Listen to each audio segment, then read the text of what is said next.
మరి చేరువచ్చిన ప్రతి ఒక్కరికి ప్రభువైన యేసుక్రీస్తు నామములో వందనాలు. మరి నిజంగా మరొకసారి మీ మధ్య ఈ సంవత్సరం మొదటిసారి అనుకుంటాం మా దేవుడు కృపించాడు ఈ సంవత్సరం మొదటిసారి మీ మధ్యలోకి రావడానికి. అందరూ బాగున్నారని నమ్ముతాం. మొదటగా ఏంటో సైలెంట్గా ఉన్నారు. కాకినాడ సైలెంట్గా ఉండకూడదు కదా అసలు. అంటే కాకినాడ అనరు మిమ్మల్ని. కాబట్టి మీరు ఎలాగున్నారో అలాగే ఉండండి. అయితే వాక్యానుసారంగా ఉండండి. మత్తయి సువార్త 10వ అధ్యాయం తెరుద్దాం ఒకసారి. Let us turn our books to book of Matthew's Gospel, chapter 10, from verse 41.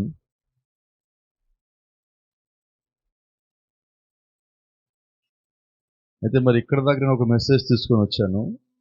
ఒక గంట సేపు కింద కూర్చొని రెడీ చేసుకుని ఇక్కడికి వచ్చాక మళ్ళీ మారింది. నేనేం చేయలేను. దేవుని శక్తి ఏదేదో వస్తుంది. మత్తయి సువార్త 10వ అధ్యాయం 41. ప్రవక్త అని ప్రవక్తను చేర్చుకునివాడు ప్రవక్త ఫలమును పొందును. నీతిమంతుని చేర్చుకునివాడు నీతిమంతుని ఫలము పొందును. Praise the Lord. అలాగే ఒక్కసారి నాతో పాటు కొంచెం పాత నిబంధనలోకి వెళ్ళి 1 రాజులు 17వ అధ్యాయము 8వ వచనం నుంచి కొద్ది మాటలు చూద్దాం. 1 Kings chapter 17 from verse 8. మనకందరికీ తెలిసినదే అయినప్పటికీ బైబిల్లో ఒక మాట ఉన్నది. పరిశుద్ధ గ్రంథము ఇచ్చట కొంచెము అచ్చట కొంచెము రాయబడింది. జతపరిచేవాడు పరిశుద్ధాత్ముడు. కాబట్టి ఈ లేఖనానికి ఆ లేఖనానికి పొంతం లేదు. అయినప్పటికీ దేవుడు ఎలా జతపరుస్తాడని మనం చూద్దాం ప్రభు చిత్తమైతే. అంతటా యెహోవా వాక్కు అతనికి ప్రత్యక్షమై ఇలాగు సెలవిచ్చెను. నీవు సీదోను పట్టణ సంబంధమైన సారిపోతన ఊరికి పోయి అచ్చట ఉండము. నిన్ను పోషించుటకు అచ్చటనున్న ఒక విధవరాలికి నేను కొంచెం ఈ మాటలు గుర్తుపెట్టుకోండి. మీరు చెప్తున్న మాటలు సెలవిచ్చుతుంది. Praise the lord. అందుకు అతడు లేచి సారిపోతనకు పోయి పట్టణపు గవిని వద్దకు రాగా ఒక విధవరాలు అచ్చట కట్టెలు ఏర్చుండట చూచి ఆమెను పిలిచి తాగుటికే పాత్రలో కొంచెం నీళ్లు నాకు తీసుకురమ్మని వేడుకొనెను. ఈ ఆశ్చర్యం చూడండి. సారిపోత విధవరాల గురించి మనకు తెలుసు. ఏలియా గురించి మనకు తెలుసు. ఏలియాతో దేవుడు ఏమన్నాడంటే, నీకు ఒక స్త్రీని అక్కడ సిద్ధపరిచాను, నీకు ఆహారం సిద్ధం చేయటానికి ఆమెకి ఆజ్ఞాపించేతని అని చెప్పాడు. ఇక్కడికి వచ్చి ఏలియా ఏం చేస్తాడు? నీళ్లు తీసుకురమ్మని చదవండి పదం, లాస్ట్ పదం, వేడుకొనెను. అక్కడేమో దేవుడు ఆజ్ఞాపించాడు అందుకే నేను వచ్చానని చెప్పటల్లా. ఈయన వేడుకుంటున్నాడు. అంటే ఎంత దీనత్వం కలిగి ఉంటున్నాడు అక్కడ. Praise the Lord. ఆమె నీళ్లు తేబోచుండగా అతడు ఆమెను మరలా పిలిచి నాకు ఒక రొట్టె ముక్కను నీ చేతిలో తీసుకురమ్మని చెప్పాను. ఇది చాలా జాగ్రత్తగా గుర్తుపెట్టుకోవాలి. ఎప్పుడు కూడా మన జీవితంలో ఎవరన్నా ఒకరు పని చేస్తూ ఉన్నప్పుడు ముందు పని ప్రారంభించనియండి, ఆ తర్వాత మనం అడిగే చూద్దాం. ముందు పని స్టార్ట్ అవ్వనియండి, ఆ తర్వాత అడుగులు ముందుకెళ్తాయి. మనం ఒకేసారి పరిగెత్తాలనుకుంటేనే పడతాం మనం. కాబట్టి చాలా జాగ్రత్త. 12వ వచనం. అందుకామె నీ దేవుడైన యెహోవా జీవము తోడు తొట్టిలో పచ్చడి పిండియు బుడ్డిలో కొంచెం నూనెయు నా వద్ద ఉన్నవే కానీ అప్పం ఒకటేను లేదు. మేము చావక ముందు నేను ఇంటికి పోయి వాటిని నాకును నా బిడ్డకును సిద్ధం చేసుకున్న వల్లని కొన్ని పుల్లలు ఏరుటకై వచ్చి తిన్నను. Praise the lord. అప్పుడు ఏలియా ఆమెతో ఇట్లనను, భయపడవద్దు, పోయి నువ్వు చెప్పినట్లు చేయము. ఇది చాలా జాగ్రత్త ఇది.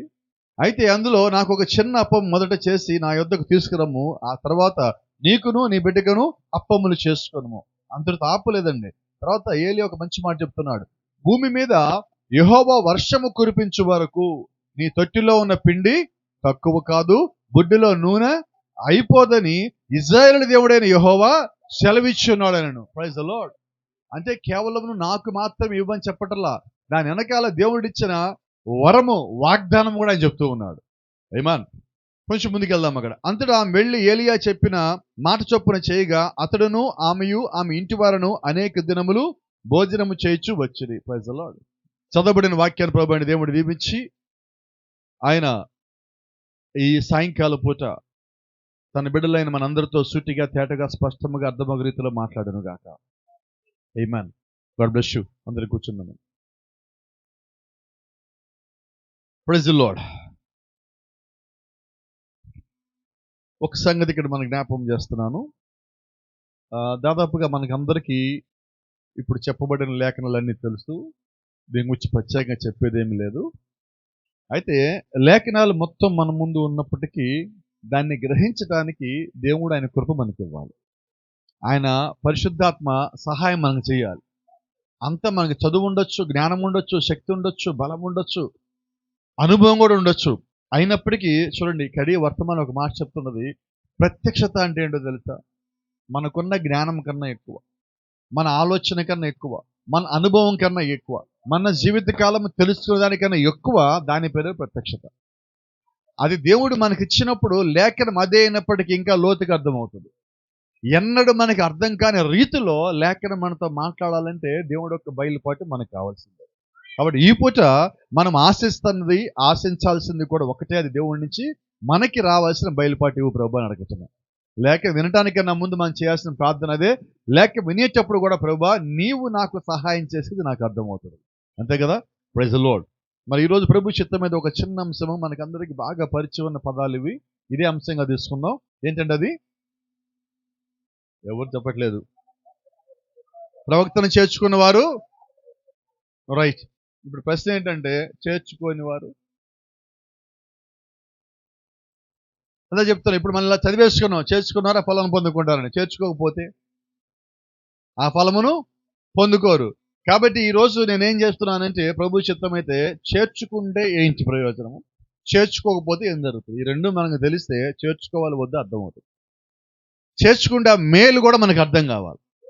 Praise the Lord. ఎందుకంటే దేవుని యొక్క వాక్యం రెండంచుల వాడి అయిన ఖడ్గమై ఉండి, రెండంచుల వాడి అయిన ఖడ్గము. మనం ఒకేపై చూస్తేమో పొరపాటు పడతాం, రెండు వైపు కూడా చూస్తే మనం జాగ్రత్త పడతాం.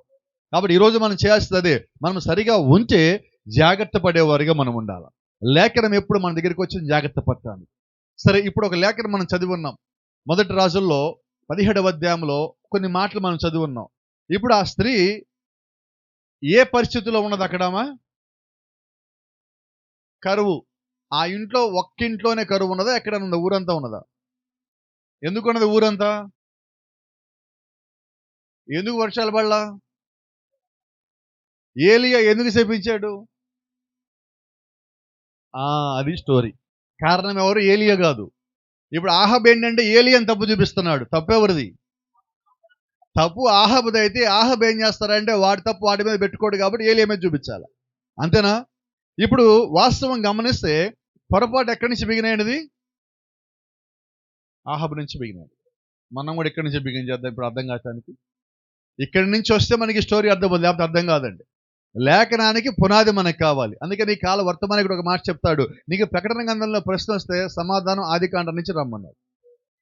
అప్పుడు నీకు ఎక్కడ సమస్య వచ్చిందో సమాధానం ఏం కావాలి నీకు అర్థమవుతుంది. మనందరికీ ఉన్న అలవాటు ఏంటో చెప్పనా? పొయ్యి మీద పాలు పొంగుతూ ఉంటే ఏం చేస్తామండి? చెప్పరు. ఎవరు పాలు పొంగించట్లేదు పొయ్యి మీద. ఉప్పు నూతారు, మళ్ళా పొంగుద్ది కదా. తర్వాత ఏం చేస్తారు? నీళ్లు చల్లుతారు, మళ్ళా పొంగుద్దా? మంట తగ్గిస్తారు, కాసేపు మళ్ళా పొంగుద్ది. సమస్య ఏంటి చెప్పండి ఇంతకీ నాకు? కింద పొయ్యి మండుతున్నంతసేపు అది పొంగుతూనే ఉంటుంది, కాసేపు గ్యాప్ ఇస్తుంది అంతే. సమస్య ఎక్కడుంది ఇప్పుడు? అది సంగతి. మన ఊరికే నీళ్లు కొడతా ఉంటే ఆ కాసేపటిగా టెంపరీ. ఈరోజు మన పరిష్కారాలన్నీ టెంపరీ. నేనంట శాశ్వతమైన పరిష్కారం ఎక్కడున్నది? దేవుని యొక్క వాక్యములో ఉన్నది. Praise the Lord. కాబట్టి ప్రతి దానికి సమాధానము దేవుడి దగ్గరే ఉన్నది. అయితే ఈరోజు ఇక్కడ సమస్యాత్మకమైన ఒక వ్యక్తి ఉన్నాడు. ఈ వ్యక్తి పేరేంటి? ఆహాబు. చూడండి, ఈ ఆహాబు యొక్క జీవితంగా మీరు గమనిస్తే, ఆహాబు ఎవరు? ఇశ్రాయేలుకి రాజు. ఇశ్రాయేల్ ఎవరు? దేవుని ప్రజలు. దేవుని ప్రజలకి రాజు అవ్వాలంటే ఆ రాజుని ఎవరు ఎన్నుకోవాలి? దేవుడు ఎన్నుకోవాలి. అంటే ఇప్పుడు ఈయన ఎవరు? దేవుడి చేత ఎన్నుకోబడిన రాజు. దేవుడు ప్రజల్ని పరిపాలించడానికి దేవుడి చేత ఎన్నుకోబడిన రాజు. అయినప్పటికీ ఇతనికి ఈరోజు మనకి అర్థమయ్యే భాష చెప్తా ఉన్నా, ఇతను ఎవరంటే ఒక వర్తమాన విశ్వాసి. నిజమేనా? వర్తమాన విశ్వాసనే కదా. ఇతను మరి వర్తమాన విశ్వాసం అయి ఉండి ఇతను దేన్ని వెంబడించాలి? ఈ కాల ప్రభుత్వం ఒక మాట చెప్తున్నాడు, వారు వినినను వినకపోయినను వారి మధ్యలో ఒక ప్రవక్త ఉన్నాడని వారికి తెలియచేయండి. ఈ రోజు మాట ఏంటో చెప్పనా? ఏలియాకు ఒక పాస్టర్ గారు ఉన్నారు. ఆహాబుకు ఒక పాస్టర్ గారు ఉన్నారు. ఎవరా పాస్టర్ గారు? యెజబెలుకు ఒక పాస్టర్ గారు ఉన్నారు. ఎవరు? వారు విన్నా వినకపోయినా వాళ్ళ పాస్టర్ గారు ఏలియానే. ఎందుకంటే భూమి మీద వారికి ఆ కాలంలో దేవుడు ప్రవక్తనిచ్చాడు. వాళ్ళు దాన్ని విన్నా వినకపోయినా ఒప్పుకొని తీరాల్సిందే. Praise the Lord. మరి ఈ కాలానికి దేవుడు మనకిచ్చిన ప్రవక్తని నువ్వు అవునన్నా కాదన్నా ఒప్పుకొని తీరాలి. నిజమేనా? ఇలా మాట్లాడుకుందాం. నోవాహు దినాల్లో ఎవరు ప్రవక్త? ఇప్పుడు నోవాహును ఒప్పుకుంటే ఏమయ్యేది? ఒప్పుకోకపోతే ఏమైనది? ఎప్పుడు చూడండి ఈ గడియ వర్తమానం మీకు లోతుగా కానీ ఒక సంగతి స్పష్టంగా ఉంటుంది. ఏంటి ఆ స్పష్టత అంటే, సువార్త ఏకకాలంలో కొద్ది మందికి కళ్ళు తెరుస్తుంది, కొద్ది మందిని గుడ్డోళ్ళంగా చేస్తారు. You need to be very careful with the message of this hour. ఈ గడియ వర్తమానంతో నువ్వు చాలా జాగ్రత్తగా ఉండాలి. ఎందుకంటే అది నీకు కళ్ళు ఇచ్చేదిగానే ఉంటుంది, కళ్ళు పోగొట్టేదిగానే ఉంటుంది. నువ్వు తీసుకునే దాంట్లోనే సమస్తం ఉంటుంది. చూడండి, నోవాహు దినముల్లో దేవుడు నోవాహుని ప్రవక్తగా ఇచ్చాడు. ఇప్పుడు ప్రవక్తగా నోవాహుని అంగీకరించిన వాళ్ళేమో ఓడ లోపల ఉన్నారు, ఒప్పుకొని వారు మరణించి నీళ్ల మీద తేలుతా ఉన్నారు. ఆశ్చర్యం ఏంటంటే వీళ్ళు ఓడలో తేలుతున్నారు, వారు నీళ్ల మీద తేలుతున్నారు. తేడా ఏంటంటే వీరు జీవించున్నారు. ఇప్పుడు ప్రవక్తలు దేవుడు పంపిస్తాడు తెలుసా? మరణము రావటానికన్నా ముందుగా దేవుడు తన ప్రవక్తను పంపిస్తాడు.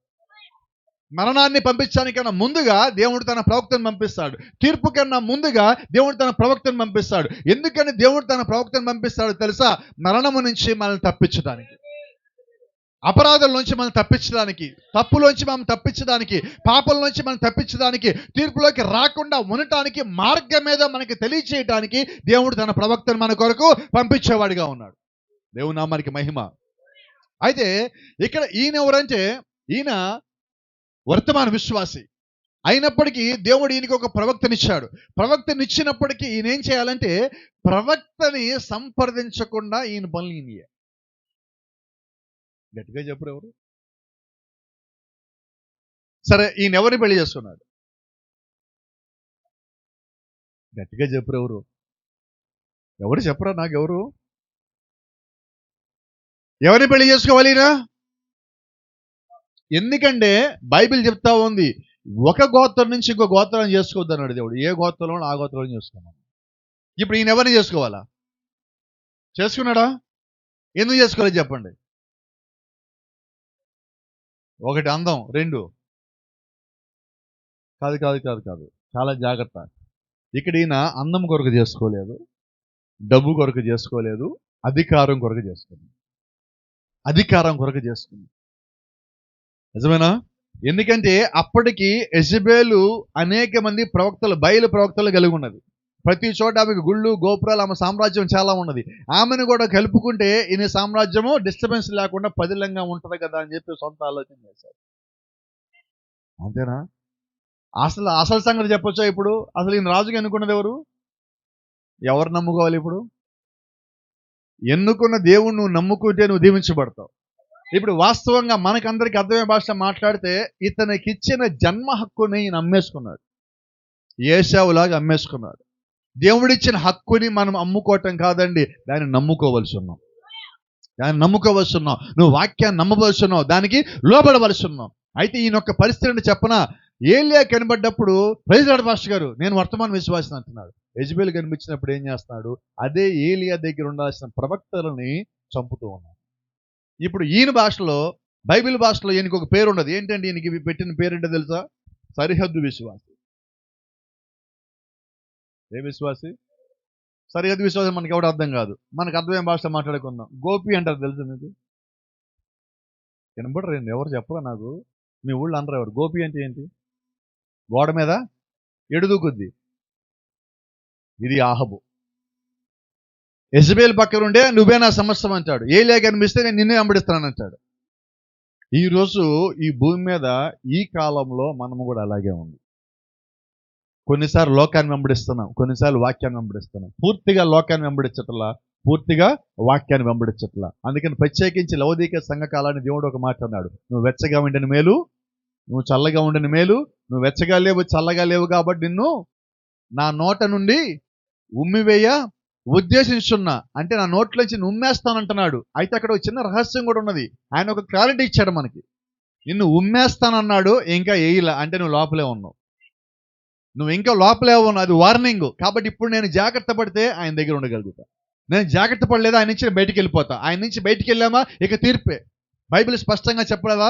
యేసుక్రీస్తు యోహాను సువార్త స్పష్టంగా చెప్పట్లేదా? మీరు నా యందు నేను మీ యందు ఉన్నప్పుడే మీరు ఫలించేవారిగా ఉంటారు. నాకు వెలుపట ఉండి మీరు ఏమీయూ చేయలేరు, ఫలించలేరు.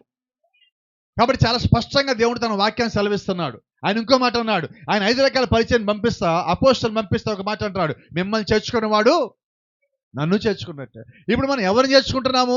అపోస్తలుని చేర్చుకుంటే అపోస్తలుల యొక్క ఫలమును పొందుకుంటున్నాం. సేవకుని చేర్చుకుంటే సేవకుని ఫలాన్ని పొందుకుంటున్నాం. నీతిమంతుని చేర్చుకుంటే నీతిమంతుని ఫలాన్ని పొందుకుంటున్నాం. ఇప్పుడు గమనించండి, ప్రవక్తను చేర్చుకుంటే రైట్, యెజబెలుని చేర్చుకుంటే, లోకాన్ని చేర్చుకుంటే స్పష్టంగా ఉన్నది. బైబిల్లో వేస్తే 22 ప్రకటన గ్రంథం 22 స్పష్టంగా చెప్తున్నాడు, అన్యాయంగా ఉండేవాడిని, అక్రమం చేయవాడిని, పరిశుద్ధంగా ఉండేవాడిని, ఎలాగుండేవాడిని అలాగే ఉండమంటున్నాడు. మార్చాల్సిన పర్లేదు, నువ్వు అలాగే ఉండే అంటున్నావు. అలాగే వదిలేశాను. కారణం ఏంటంటే ఇది తీర్పుకు రాబోయే సమయం. ఒక మాట మీకు జ్ఞాపకం చేస్తున్నా, మనల్ని ఎవడో వచ్చి మార్చటం కాదు, నేను మారాలి. It should come inside of my heart. అది నా లోపల, హృదయము లోపల నుంచి రావాలి, మార్పు చెందాలి. నేను దేవుడి కొరకు జీవించను కాదండి, ముందు నేనెవరో నేను తెలుసుకొని జీవించాలి. ఒక చిన్న మర్మం చెప్పనండి, ఇక్కడ ఆహాబు ఎవరో ఆహాబుకు తెలిసి తప్పు ఎప్పుడు చేయడు. ఎందుకంటే భూమి మీద ఉన్నతమైన ప్రజలుగా ఆ కాలంలో దేవుడు ఇశ్రాయేలును పెట్టాడు. మరి ఇశ్రాయేలు ఉన్నతమైన ప్రజలై ఉన్నప్పుడు ఈయన మళ్ళా వేరే దాంట్లోకి పోవాల్సిన పని ఏమున్నది, వేరే దాన్ని వెంబడించాల్సిన పని ఏమున్నది, వేరే దానికి భయపడాల్సిన పని ఏమున్నది, నా రాజ్యంలో ఏమవుద్దో అని భయపడాల్సిన అవసరమే లేదు. ఈరోజు నీవు కూడా అంతే. దేవుడు నిన్ను దీవించిన వ్యక్తిగా ఉన్నప్పుడు నువ్వు వర్తమాన విశ్వాసగానే అలాగే ఉండిపో. నువ్వు వడ్డీడు తిరగాల్సిన పని లేదు. ఇక్కడ గమనించాను రెండో సంగతి, ఇతను చేస్తున్న పని ఏంటో తెలుసా? ప్రవక్తని అంగీకరించకపోవటం. గమనించాల సంగతి, వింటున్నాడు, పాటించటం. ఈరోజు ప్రపంచం మొత్తం సంఘాలన్నీ ఇక్కడే ఉన్నాయి. వర్తమానం వింటలేదా? వర్తమానం తెలియదా? వింటున్నామా లేదా? వర్తమానం వింటున్నాం, కానీ పాటిస్తున్నామా? లేదు. ఈరోజు మనకందరికి హెచ్చరిక, అది మీకు నాకు కాదు, అందరికి కలిపి. మీకన్నా నాకు ఎక్కువేమీ లేదు, నాకే తీర్పు, మీకే తీర్పు, నాకే తీర్పు. కాబట్టి వర్తమానం చెప్తే మీరు నేను భేదమే లేదు, అందరూ ఒకటే. ఇక్కడ విని చెయ్యకపోతే తీర్పులోకే. ఇక్కడ ప్రవక్త ఉన్నాడని అంగీకరించున్నాడు, కానీ దాని ప్రకారంగా జీవించట్లేదు. కాబట్టి ఇతను ఏమై ఉన్నాడంటే అధికారంగా వాడు కోరుకుంటా అధికార దాహంలో పడిపోయి, చూడండి బైబిల్ చెప్తా ఉన్నది, మీరు ఇద్దరికి దాసులుగా ఉండలేరు. మీకు ఇద్దరు యజమానులు ఉండకూడదు. ఇద్దరు దాసులు, ఒక దాసుడు ఇద్దరు యజమానులకి పని చేయలేడు. కాబట్టి లోకానికి, వాక్యానికి నువ్వు దాసుడిగా ఉండలేవు. దేవుడు చాలా స్పష్టంగా చెప్తా ఉన్నాడండి. ఇక్కడ గమనించండి, ఈయనకి పెట్టిన పేరు ఏంటంటే, వర్తమానంలో కాల ప్రవక్త పెట్టిన పేరు బోర్డర్ లైన్ బిలీవర్, సరిహద్దు విశ్వాసి. గతంలో కూడా మీకు జ్ఞాపకం చేస్తా, ఏదైనా తోటలోకి మనం వెళ్తే అక్కడ కూడా ఏదైనా తోటలో ఒక సరిహద్దు విశ్వాసాలు ఉన్నది. ఆమె పేరు అవ్వ. ఎలాగున్నదంటే ఆమె, దేవుడు ఆమెకు ఒక ప్రవక్తనిచ్చాడు, ఆయన పేరు ఆదాము. ఇప్పుడు ఆమె ఏం చేయాలి? ఆదామును చేర్చుకోవాలి, ఆదాము చెప్పింది వినాలి. ఎందుకంటే దేవుడు ఆమెను కాపాడటానికి, కరెక్ట్గా మాట్లాడితే సేవకుడుగా దేవుడు ఆదామును పెట్టాడు, తోటమాలిగా ఆదామును పెట్టాడు. ఇప్పుడు ఆదామును దాటి ఆమె పోవటానికి వీలు. కానీ ఆమె ఏం చేసింది?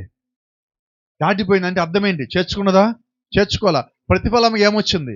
మరణం వచ్చింది. మరి ఇప్పుడు ఈయన చేస్తున్న పని ఏంటి? ఇక్కడ సమస్య అని చెప్పన, ఈయన రాజుగా ఉండి తప్పు చేశాడు కాబట్టి ఆ శిక్ష రాజ్యానికి మొత్తానికి. ఇప్పుడు చెప్పొచ్చా కరువు ఎందుకు వచ్చింది? దేవుడు ఏదో ఒక్కదానికి మనకి పెద్ద పెద్ద శిక్షలు ఇట్లేదండి.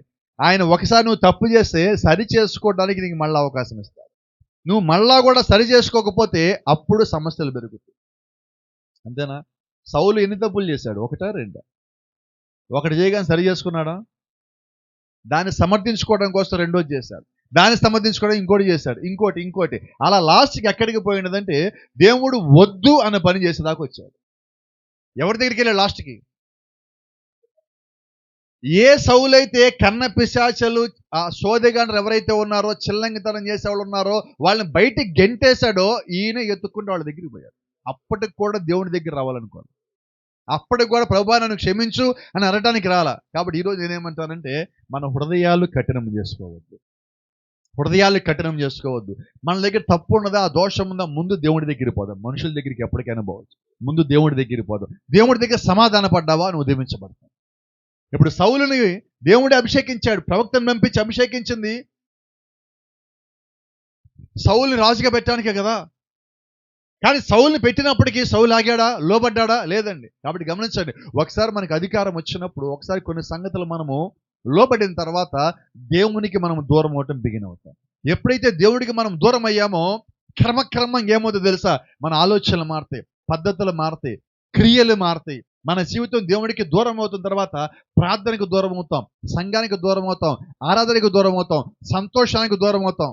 చూడండి, కుటుంబము ఆర్థికంగా బాధలు పడుతుంది, శారీరకమైన బాధలు పడుతుంది, శోధన గురి చేస్తూ ఉంటుంది, తెలియని బాధ, తెలియని నిరాశ, సంతోషం ఉండదు. ఏంటి కారణం అంటే దేవుడికి దూరమై ఉంది. కాల ప్రవక్త అంటున్నారు, అపవాది నీ మీద చేసే మొట్టమొదటి దాడి ఏంటి తెలుసా, నిన్ను ప్రార్థన కూడికలకు రాకుండా చేయటం. ప్రార్థన కూడికలకు రాకుండా చేయటం. ఎందుకని ఆ మాట అంటున్నాడంటే, నువ్వు ప్రార్థనకి ఆగిపోతే కదా నీ బలం తగ్గేది. అక్కడే కదా నువ్వు బలం పొందుకునేది. సంఘ సహవాసాలను బలం పొందుకుంటావు, సహవాస ప్రార్థనలను బలం పొందుకుంటావు, దేవుడు యొక్క వాక్యంలో బలం పొందుకుంటావు, ప్రార్థనలో నువ్వు బలం పొందుకుంటావు, నువ్వు విశ్వాసం పొందుకుంటావు. ఆ విశ్వాసం పొందుకోనీయకుండా నీలో ఉన్న విశ్వాసాన్ని బలహీనపరచడానికి వాడిని సంఘానికి రాకుండా ఆపుతాడు. కాబట్టి ఈరోజు మనం ఏం చేయాలంటే, దేవునికి ఎంత దగ్గరగా ఉంటే అది అంత మేలు. ఆమేన్. కాబట్టి మన సంఘానికి ఆగనే ఆగద్దు. వీటన్నిటి వల్ల చూడండి, ఫస్ట్ వర్తమాన విశ్వాసం అయ్యి ఉండి, ప్రవక్త నమ్మక, అధికారం కోరుకొని, సరిహద్దు విశ్వాసలాగా ఉండి, కరువులు తెచ్చుకొని, ఆ చివరికి రాజ్యం పోగొట్టుకుంది. ఇది ఆయన క్రమం. దేవుడు రాజుగా నియమించిన దగ్గర నుంచి ఎలాగ పోగొట్టుకున్నాడంటే ఒక్కొక్కటి. మొదటగా సేవకుడిని ఒప్పుకోవాలా, ఆ తర్వాత వేరే దానికి లోబడ్డాడు, ఆ తర్వాత అటు ఇటు కాకుండా ఉన్నాడు, ఆ తర్వాత కరువు వచ్చింది. ఇవన్నీ 1 by 1 వచ్చాయి. అందుకే మీకు ఎప్పుడు నేను చెప్తా ఉంటా, నువ్వు ఎప్పుడు కూడా సంగమకు దూరంగా ఉండద్దు, ప్రార్థనకి దూరంగా ఉండద్దు, వాక్యానికి దూరంగా ఉండద్దు, కుటుంబ బలిపీఠానికి నువ్వు దూరంగా ఉండద్దు. కుటుంబ బలిపీఠం చాలాసార్లు బలపరుస్తుంది. కొంచెం నన్ను ముందుకెళ్ళనియండి. వీళ్ళిద్దరు మీకు తెలుసండి. ఇప్పుడు ఇతని జీవితాన్ని పాడు చేసింది ఎవరు? సరే, ఇప్పుడు ఇలా మాట్లాడుకుందాం. యెజబెల్ ఈయనకి పెళ్లి చేసుకున్నది. ఆమెకు అధికారం కావాలి, రాజు అవ్వాలి. ఈయనకి అధికారం కావాలి, రాజుగా ఉండాలి. ఒకే ఇంట్లో ఇద్దరు ఉంటే సరిపోద్ది కదా? కాదండి.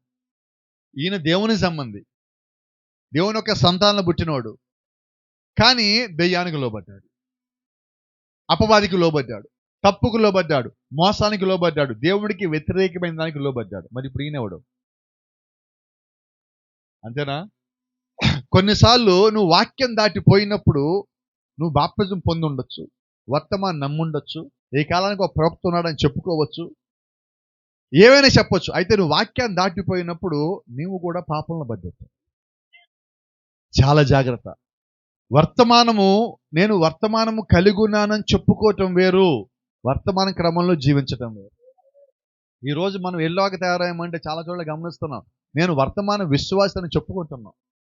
చెప్పుకుంటే విశ్వాసం ఎలాగవుతాం మనం? నేను తరచుగా చెప్తా ఉంటా ఒక మాట, మళ్ళీ మీకు చెప్పలేండి, చాలా కాలం అయింది అనుకుంటే గుర్తు చేయనియండి. ఎప్పుడన్నా ఒక పెళ్లి మండపం బయట పెళ్లి కుమార్తె ఉండి, ఈ పెళ్లి నాదే, నేనే పెళ్లి కూతురు అని చెప్పుకుంటుందా? ఒకవేళ అలా చెప్పుకుంటే ఆమెను చూసి ఏమంటారు? మీ ఊళ్ళో ఏమంటారు, మా ఊళ్ళో ఏమంటారు నాకు తెలుసు. ఈ ఊళ్ళో అయితే ఏమంటారు?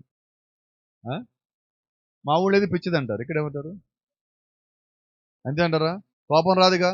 ఇప్పుడు నేను వర్తమాన విశ్వాసం అనుకుంటే మనం చూసి ఏమంటారు? తెలిసినోడైతే పిచ్చోడు అంటారు. అర్థమవుతుందా? అంటే ఇప్పుడు వర్తమాన విశ్వాసాన్ని ఎలాగుండాలి, పెళ్లి కూతురు అంటే ఎలాగుండాలి? ఆమె అలంకరించబడి వాక్యానుసారంగా ఉన్నప్పుడు ఆమెను చూసిన వాడు పెళ్లి కుమార్తె అనాలి. మనము కూడా వాక్యానుసారంగా జీవిస్తుంటే మనల్ని చూసి ఇదిగో వీళ్ళు వధువు అనాలి. మనల్ని చూసి అలాగ అనిపించాలంటే ముందు మన లోపల అటువంటి క్రియ జరగాలి కదా. అంతేనా కదా? దేవుని నామానికి మహిమ. ఇక్కడ గమనించండి, ప్రవక్తను తీసుకోవటానికి బదులుగా ఈయన ఎవరిని తీసుకున్నాడు? యెజబెలుని తీసుకున్నాడు. ప్రవక్తను దోసేశాడు, దాని స్థానంలో యెజబెలుని తీసుకున్నాడు. ఈరోజు నేను కూడా ఒకటే మాట్లాడుతున్నా, క్రీస్తు స్థానం మనము మన జీవితాల్లో క్రీస్తుకి ఇచ్చామా? చెప్పండి ధైర్యంగా, నేను ఇచ్చానని. మన జీవితంలో క్రీస్తు ప్రథమ స్థానంలో ఉండాలి, ఆయన ప్రథమ స్థానంలో ఉంచామా? మరి క్రీస్తు ప్రథమ స్థానంలో లేడు అంటే దాని అర్థం ఏంటి? ఇంకోటి ఏదో ఉన్నదనే కదా. ఆ ఇంకోటి ఏదో అయితే ఉన్నది, ఏదైతే ఉన్నదో అది దేవునికి సంబంధించింది కాదు. ఈరోజు నా బాధ అదే, నా ప్రయత్నం కూడా అదే. నువ్వు క్రీస్తుని నీ జీవితంలో, నీ హృదయంలో ఎప్పుడు మొదట ఉంచాలి. దావీదు ఎప్పుడు ఒక మాట చెప్తాడు. ఎందుకు దావీదు యుద్ధాలు ఓడిపోలేదంటే, దావీదు అంటాడు, నేను ఎల్లవేళలా ప్రభువును ముందుంచి ఉన్నాను. Put the lord first before anything. నీ ముందు ఏమి జరిగినా కూడా నువ్వు ఎప్పుడు ప్రభువును ముందు పెట్టి అన్నాడు.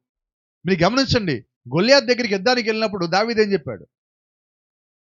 యుద్ధం నాది కాదు, యెహోవాది అన్నాడు. యెహోవా నీకు కనబడు, నాకు కనిపిస్తాడు, యుద్ధానికి నేను నీకు కనిపిస్తా, కానీ యుద్ధం చేసేది ఆయన, గెలిచేది నేను. ఎలా చెప్పాడంటే దావీదుకి ఒక క్లారిటీ ఉంది, క్లియర్ పిక్చర్ ఉన్నది. ఎందుకంటే నేను దావీదు అన్నాడు, నేను ప్రభువును ముందు పుచ్చుకున్నాను కాబట్టి ఈ విజయం నాదే. ఈరోజు మనం ఎందుకు ఫెయిల్ అవుతున్నామంటే ప్రభువును ముందు పెట్టుట. చాలాసార్లు ప్రభువుని వెనక్కి పెట్టి మనం ముందుకు పోతుంటాం. అంతేనా? నేను తరచుగా చెప్పిన మాట మళ్ళీ జ్ఞాపకం చేస్తున్నాను.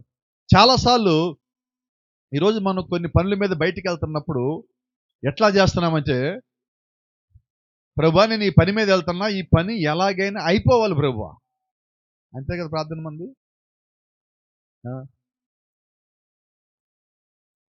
అసలు ప్రభువుని ఏం అడగాలి మనం? నేను అడిగే పద్ధతి చెప్తాను, నన్ను ఇలా చెప్పనివ్వండి. ప్రభువా అసలు నేను ఈ పని చెయ్యాలా వద్దా?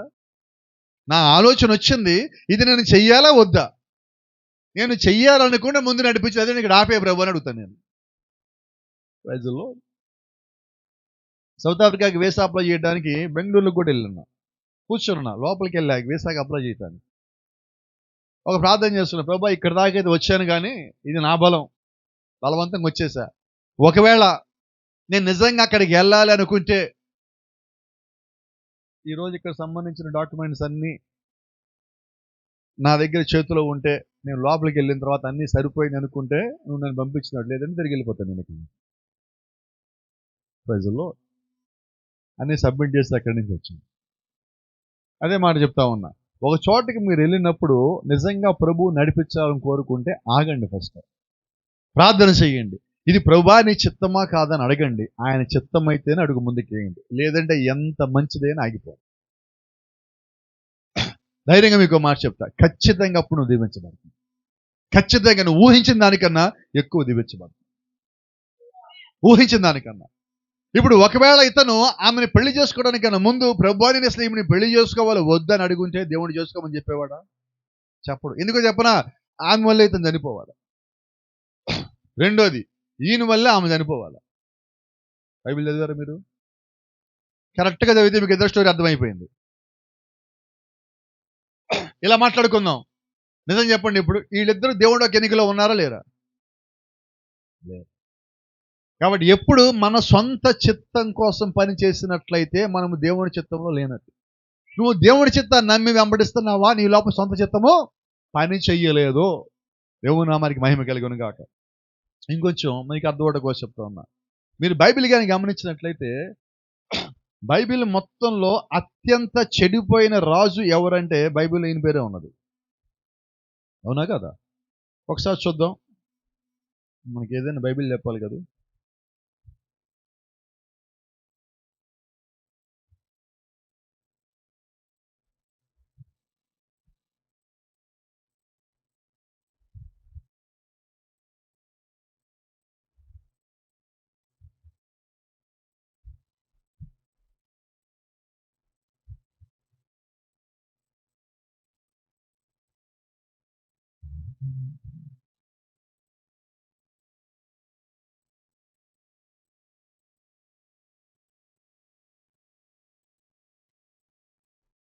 ఇక రిఫరెన్స్ ఇస్తాను తర్వాత. అయితే ఈ లోపు ఒక చిన్న ద్వితీయోపదేశ కాండంలో ఒక చిన్న మాట తీయండి.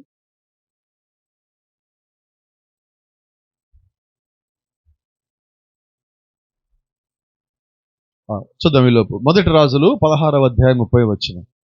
మొదటి రాజులు 16:30.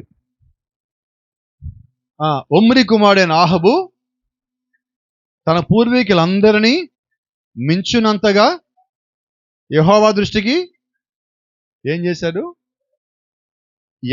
ఎంత ఎక్కువ చేశాడు? పూర్వీకులు అందరికన్నా ఎక్కువ ఈయన చెడుతనం చేశాను బైబిల్ చెప్తుంది. తర్వాత కొంచెం కిందకి వెళ్దాం. ఆ, ఆ, ఆ, ఆ, ఆ, ఆ, అంతకన్నా ముందు పాపం చేసినవాడు పాపం చూసి అది స్వల్పము, ఇంత తక్కువ పాపం చేయటం ఇంకా మరి ఎక్కువ పాపం చేశాడు బైబిల్ చెప్తాడు. అంటే ఈయనకన్నా ఇంకెక్కువ ఎవడు చేయాలి, అంత పాపం చేశాడు అంటున్నది. అక్కడ ఒక మాట చదువుదాం. అతడు సీదోనులకు రాజైన ఎద్బయలు కుమార్తె అయిన యెజ్బేలును వివాహం చేసుకొని బయలుదేవతను పూజించుచు వానికి మొక్కుచుండెను. ఎవరికి మొక్కుతున్నాడు? ఇప్పుడు ఈయన వర్తమాన విశ్వాసేనా? ఉత్తమాన విశ్వాసి. వర్తమానమే లేదు. ఎవరికి మొక్కుతున్నాడు? శద్రకు మేషకు అబేద్నెగోలు ఏమన్నారు?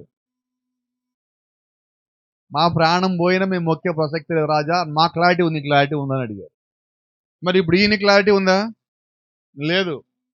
వర్తమాన విశ్వాసే, ఇజ్రాయెల్లో పుట్టినవాడే, యూదుడిగా ఉన్నవాడే, రాజుగా ఉన్నవాడే, దేవుని చేత నియమించబడిన వాడే, కానీ ఎవరికి మొక్కుతున్నాడు పోయి? ఇప్పుడు మనము కూడా అలాగే చేస్తే దేవుని యొక్క రాజ్యానికి వెళ్తామా? ఆ మాటలు మీకు అర్థమవుతుంది అనుకుంటాను. అంతేనా?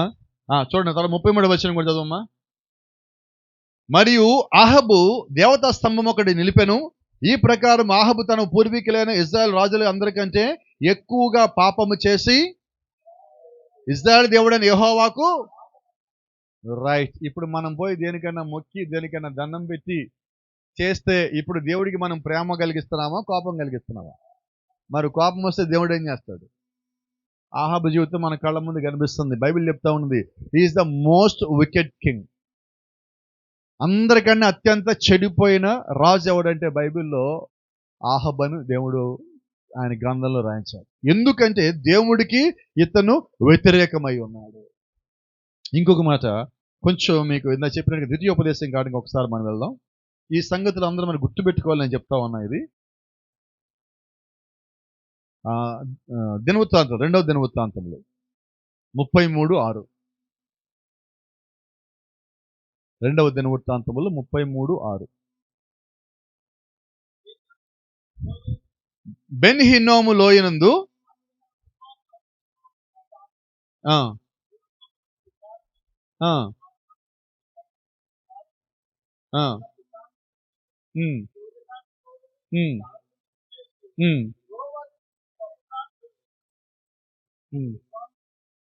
ఇప్పుడు ఆయన కోపం పుట్టించాలంటే ఏం చేయొచ్చు మనం? ఏమేం చేయాలి ఇప్పుడు కోపం రావాలంటే దేవుడికి? ముహూర్తాలు చూడటము, శకునాలు చూడటము, సోదిగాళ్ళ దగ్గర పోవటము, ప్రశ్నలను అడగటము, అగ్నిగుండాలు దాటించటము, మొక్కటము, చిల్లంగితనము, ఏంటి ఇవన్నీ? ఇవన్నీ ఇప్పుడు క్రైస్తవంలో లేవంటే ఇవన్నీ కూడా ఉన్నాయి. క్రైస్తవంలో తీసుకొచ్చి పెట్టారన్నీ. నేను ఇప్పుడు కూడా చెప్తాను, కొద్ది మందికి వర్తమానంలో ఉన్నప్పటికీ నేను చెప్తున్నా, సేవకులు కూడా నాకు తెలిసిన వాళ్ళు ఉన్నారు. పొద్దున్న లేచాక తూర్పు దిక్కున నడుస్తారు. పొద్దున్న లేచాక ఏంటంటే అదేదో అట్టకు అలవాటు అయిపోయింది. బాగా ఎందుకు అలవాటు అవుతుంది? క్రీస్తులోకి వచ్చి అలవాట్లని పోవాలా, అలవాట్లు పోవాలా, పొరపాట్లు పోవాలా, వాక్యక్రమే నీకు రావాలా. ఈరోజు దేవుడు మనల్ని నడిపించిన విధానంగా మనం నడవాలి. సో ఇలా మాట్లాడుకుందాం. ఒకవేళ వాళ్ళకి ఏమైనా అలవాట్లు అయితే మరి నేను దేంట్లోంచి వచ్చినట్టు? ఇప్పుడు నేను అక్కడ అవి బోధించి అవి పాటించి జీవించి అది సరైనది కాదని తెలిసి ఇక్కడికి వచ్చి అన్ని వదులుకొని వచ్చా. ఇప్పుడు నా దగ్గరికి వచ్చి క్రీస్తా వాస్తా అంటే నేనేమంట? వాస్త అన్నావా, క్రీస్తు లేడు నీ దగ్గర, కాబట్టి వాస్తుని బయటికి పంపిస్తేనే క్రీస్తు లోపలికి వస్తాడు. అవన్నీ విడిచిపెడితేనే క్రీస్తు నా దగ్గరికి. చూడండి, బాప్తిజం పొందటం అంటే అర్థమైంది తెలుసా? పాత ఇవన్నీ విడిచిపెట్టడం. అవన్నీ విడవకుండా నువ్వు దేవుని యొక్క రాజ్యానికి వెళ్ళలేవు. దేవుని యొక్క రాజ్యానికి వెళ్ళాలని నువ్వు దేవుని యొక్క చిత్తంలో ఉన్నవాడివా అవన్నిటినీ తృణప్రాయమని విడిచిపెడతావు. అవన్నీ తృణప్రాయం. ఎందుకంటే నేను ఒక మాట చెప్తున్నాను, సూర్యుని సృష్టించింది ఎవరు? ఇప్పుడు సూర్యుడికి మొక్కాలా, దేవుడికి మొక్కాలా? సూర్యుని సృష్టించిన దేవుడికి నువ్వు మొక్కినట్టయితే సూర్యుడికి నువ్వు మొక్కవు, చెట్లకి మొక్కవు, మొక్కలకి మొక్కవు, రాళ్ళకి మొక్కవు, విగ్రహాలకి మొక్కవు, భూమి మీద దేనికి మొక్కవు. ఏనికని మొక్కవంటే నీలో క్రీస్తులో ఉన్న వాక్యమే నీ లోపల ఉన్నది. క్రీస్తులో ఉన్న వాక్యం నీలో ఉండగా వాక్యము దేనికి తల వంచదు. దేవుడు స్పష్టంగా చెప్పలేదా? మీ కాడి నేను తెంపేశారంటున్నాడు. మీరు స్వతంత్రులు అంటున్నారు. మీరు దాసి కుమారులు కాదు అంటున్నాడు. మీరు మరలా దాస్యం అనే కాడి కింద చిక్కుకొనకూడదు అంటున్నాడు. ఆ రక్తము కాచు అన్నాడు. ఆ రక్తం మనల్ని స్వతంత్రం చేస్తున్నది. ఆయన స్పష్టంగా చెప్పలేదా? మీరు దాసి కుమారులు కాదు కానీ స్వతంత్రాలు కుమారులై ఉన్నారు. కాబట్టి మీరు దేవుని కుమారులై ఉన్నారు. ఇంకా స్పష్టంగా రోమపత్రికలు అంటున్నాడు, ఎందరైతే దేవుడు యొక్క ఆత్మ చేత నడిపించబడతారో వారందరూ ఎవరి చేత నడిపించబడాలి? లోకపు ఆచారాలు కాదు, లోకపు సిద్ధాంతములు కాదండి. దేవుని యొక్క వాక్యానుసారంగా నడిపించబడే వాళ్ళే ఆయన కుమారులు కుమార్తెలు. ఆయన యొక్క ఆత్మానుసారంగా నడిపించబడే వాళ్ళే ఆయన యొక్క కుమారులు కుమార్తెలు. కాబట్టి ఈరోజు మనం ఒకటి ఆలోచన చేయాలి. ఏంటంటే ఆలోచన, మనల్ని ఏ ఆత్మ నడిపిస్తున్నది? ఇప్పుడు అహాబు దగ్గర ఉన్న ఆత్మ ఏంటి? మోసపరుచు ఆత్మ. మోసపరుచు ఆత్మ ఈయన దగ్గర ఉన్నది. యెజబెల్ దగ్గర ఉన్న ఆత్మ ఏంటి? మోసపరుచు ఆత్మ. ఇప్పుడు మోసపరుచు ఆత్మ ఏం చేస్తా తెలుసా? ఇతరులని మోసం చేస్తున్నాం అనుకుంటా వాళ్ళు మోసపోతారు. ఒక చిన్న రహస్యం చెప్తాను, గమనించండి. చాలాసార్లు మనం ఎవరికైనా ఏదైనా అబద్ధం చెప్పి మనం అనుకుంటాం తప్పించుకున్నాం కదా అనుకుంటాం, లేకపోతే వాళ్ళు మోసం చేశాం కదా అనుకుంటాం. అయితే నేను అంటున్నాను, దేవుని దృష్టిలో నిన్ను నువ్వే మోసం చేసుకున్నావు. ఎలాగా? చిన్న సంగతే. నేను దేవుని రాజ్యానికి వెళ్ళనీయకుండా నేను చేసిన మోసం నాకు అడ్డుపడుతుందంటే ఇప్పుడు ఎవరిని మోసం చేసుకున్నట్టు? నేను దేవుని రాజ్యానికి పోకుండా ఒక మోసం నేను చేసి అడ్డుపడిందంటే దానివల్ల నాకు ప్రయోజనం ఏంటి? అది హానికరమైందే కదా. కాబట్టి మనం ఏమనుకుంటున్నాం? తాత్కాలికమైన ఆనందం కోసం, తాత్కాలికమైన సంతోషాల కోసం, ఇంకా మాట్లాడి తాత్కాలికమైన సంపద కోసం, తాత్కాలికమైన పేరు ప్రఖ్యాతుల కోసం కొన్నిసార్లు మనల్ని మనమే మోసం చేసుకుంటున్నాం. ఏం పోగొట్టుకున్నామంటే దానివల్ల దేవుని రాజ్యం మనమే పోగొట్టుకుంటున్నాం. అయితే ఒక రహస్యం చెప్తాను. ఈ కాల ప్రవక్త చెప్పిన మాట చాలా గొప్ప మాట. నువ్వు అంత సులభంగా పాతాళం కూడా పోలేవని. ఎంత పెద్ద స్టేట్మెంట్ తెలుసా అది? నువ్వు దేవుని యొక్క రాజ్యం కొరకు రెడీ అయిన వ్యక్తివి అయితే, సిద్ధపరచబడిన వ్యక్తివి అయితే, నువ్వు ఆషామాషిగా సులువుగా పాతాళం పోలేవని. పాతాళం పోవాలన్నా చాలా కష్టం. అలాగే పరలోకం వెళ్ళే వ్యక్తిని పాతాళం తీసుకుపోలేవు, పాతాళం వెళ్ళే వ్యక్తిని పరలోకం లాక్కుపోలేవు. ఎక్కడికి వెళ్ళేవాడు అక్కడికే పోతానే ఉంటాడు. మీరు గమనించండి, ఎప్పుడు ఒక మాట చెప్తా. ఒక వ్యక్తి సాక్ష్యము చెడిపోయిన తర్వాత మీరు వెనకకు తీసుకోవాలని ప్రయత్నం చేస్తున్నప్పుడు అతను వెనకకు తిరగగలిగాడా? అతను దేవుల్లో ఉన్నవాడు. ఇంకా లోపలికి ఇంకా లోపలికి ఇంకా లోపలికి పోతా ఉన్నాడా? గమనించండి.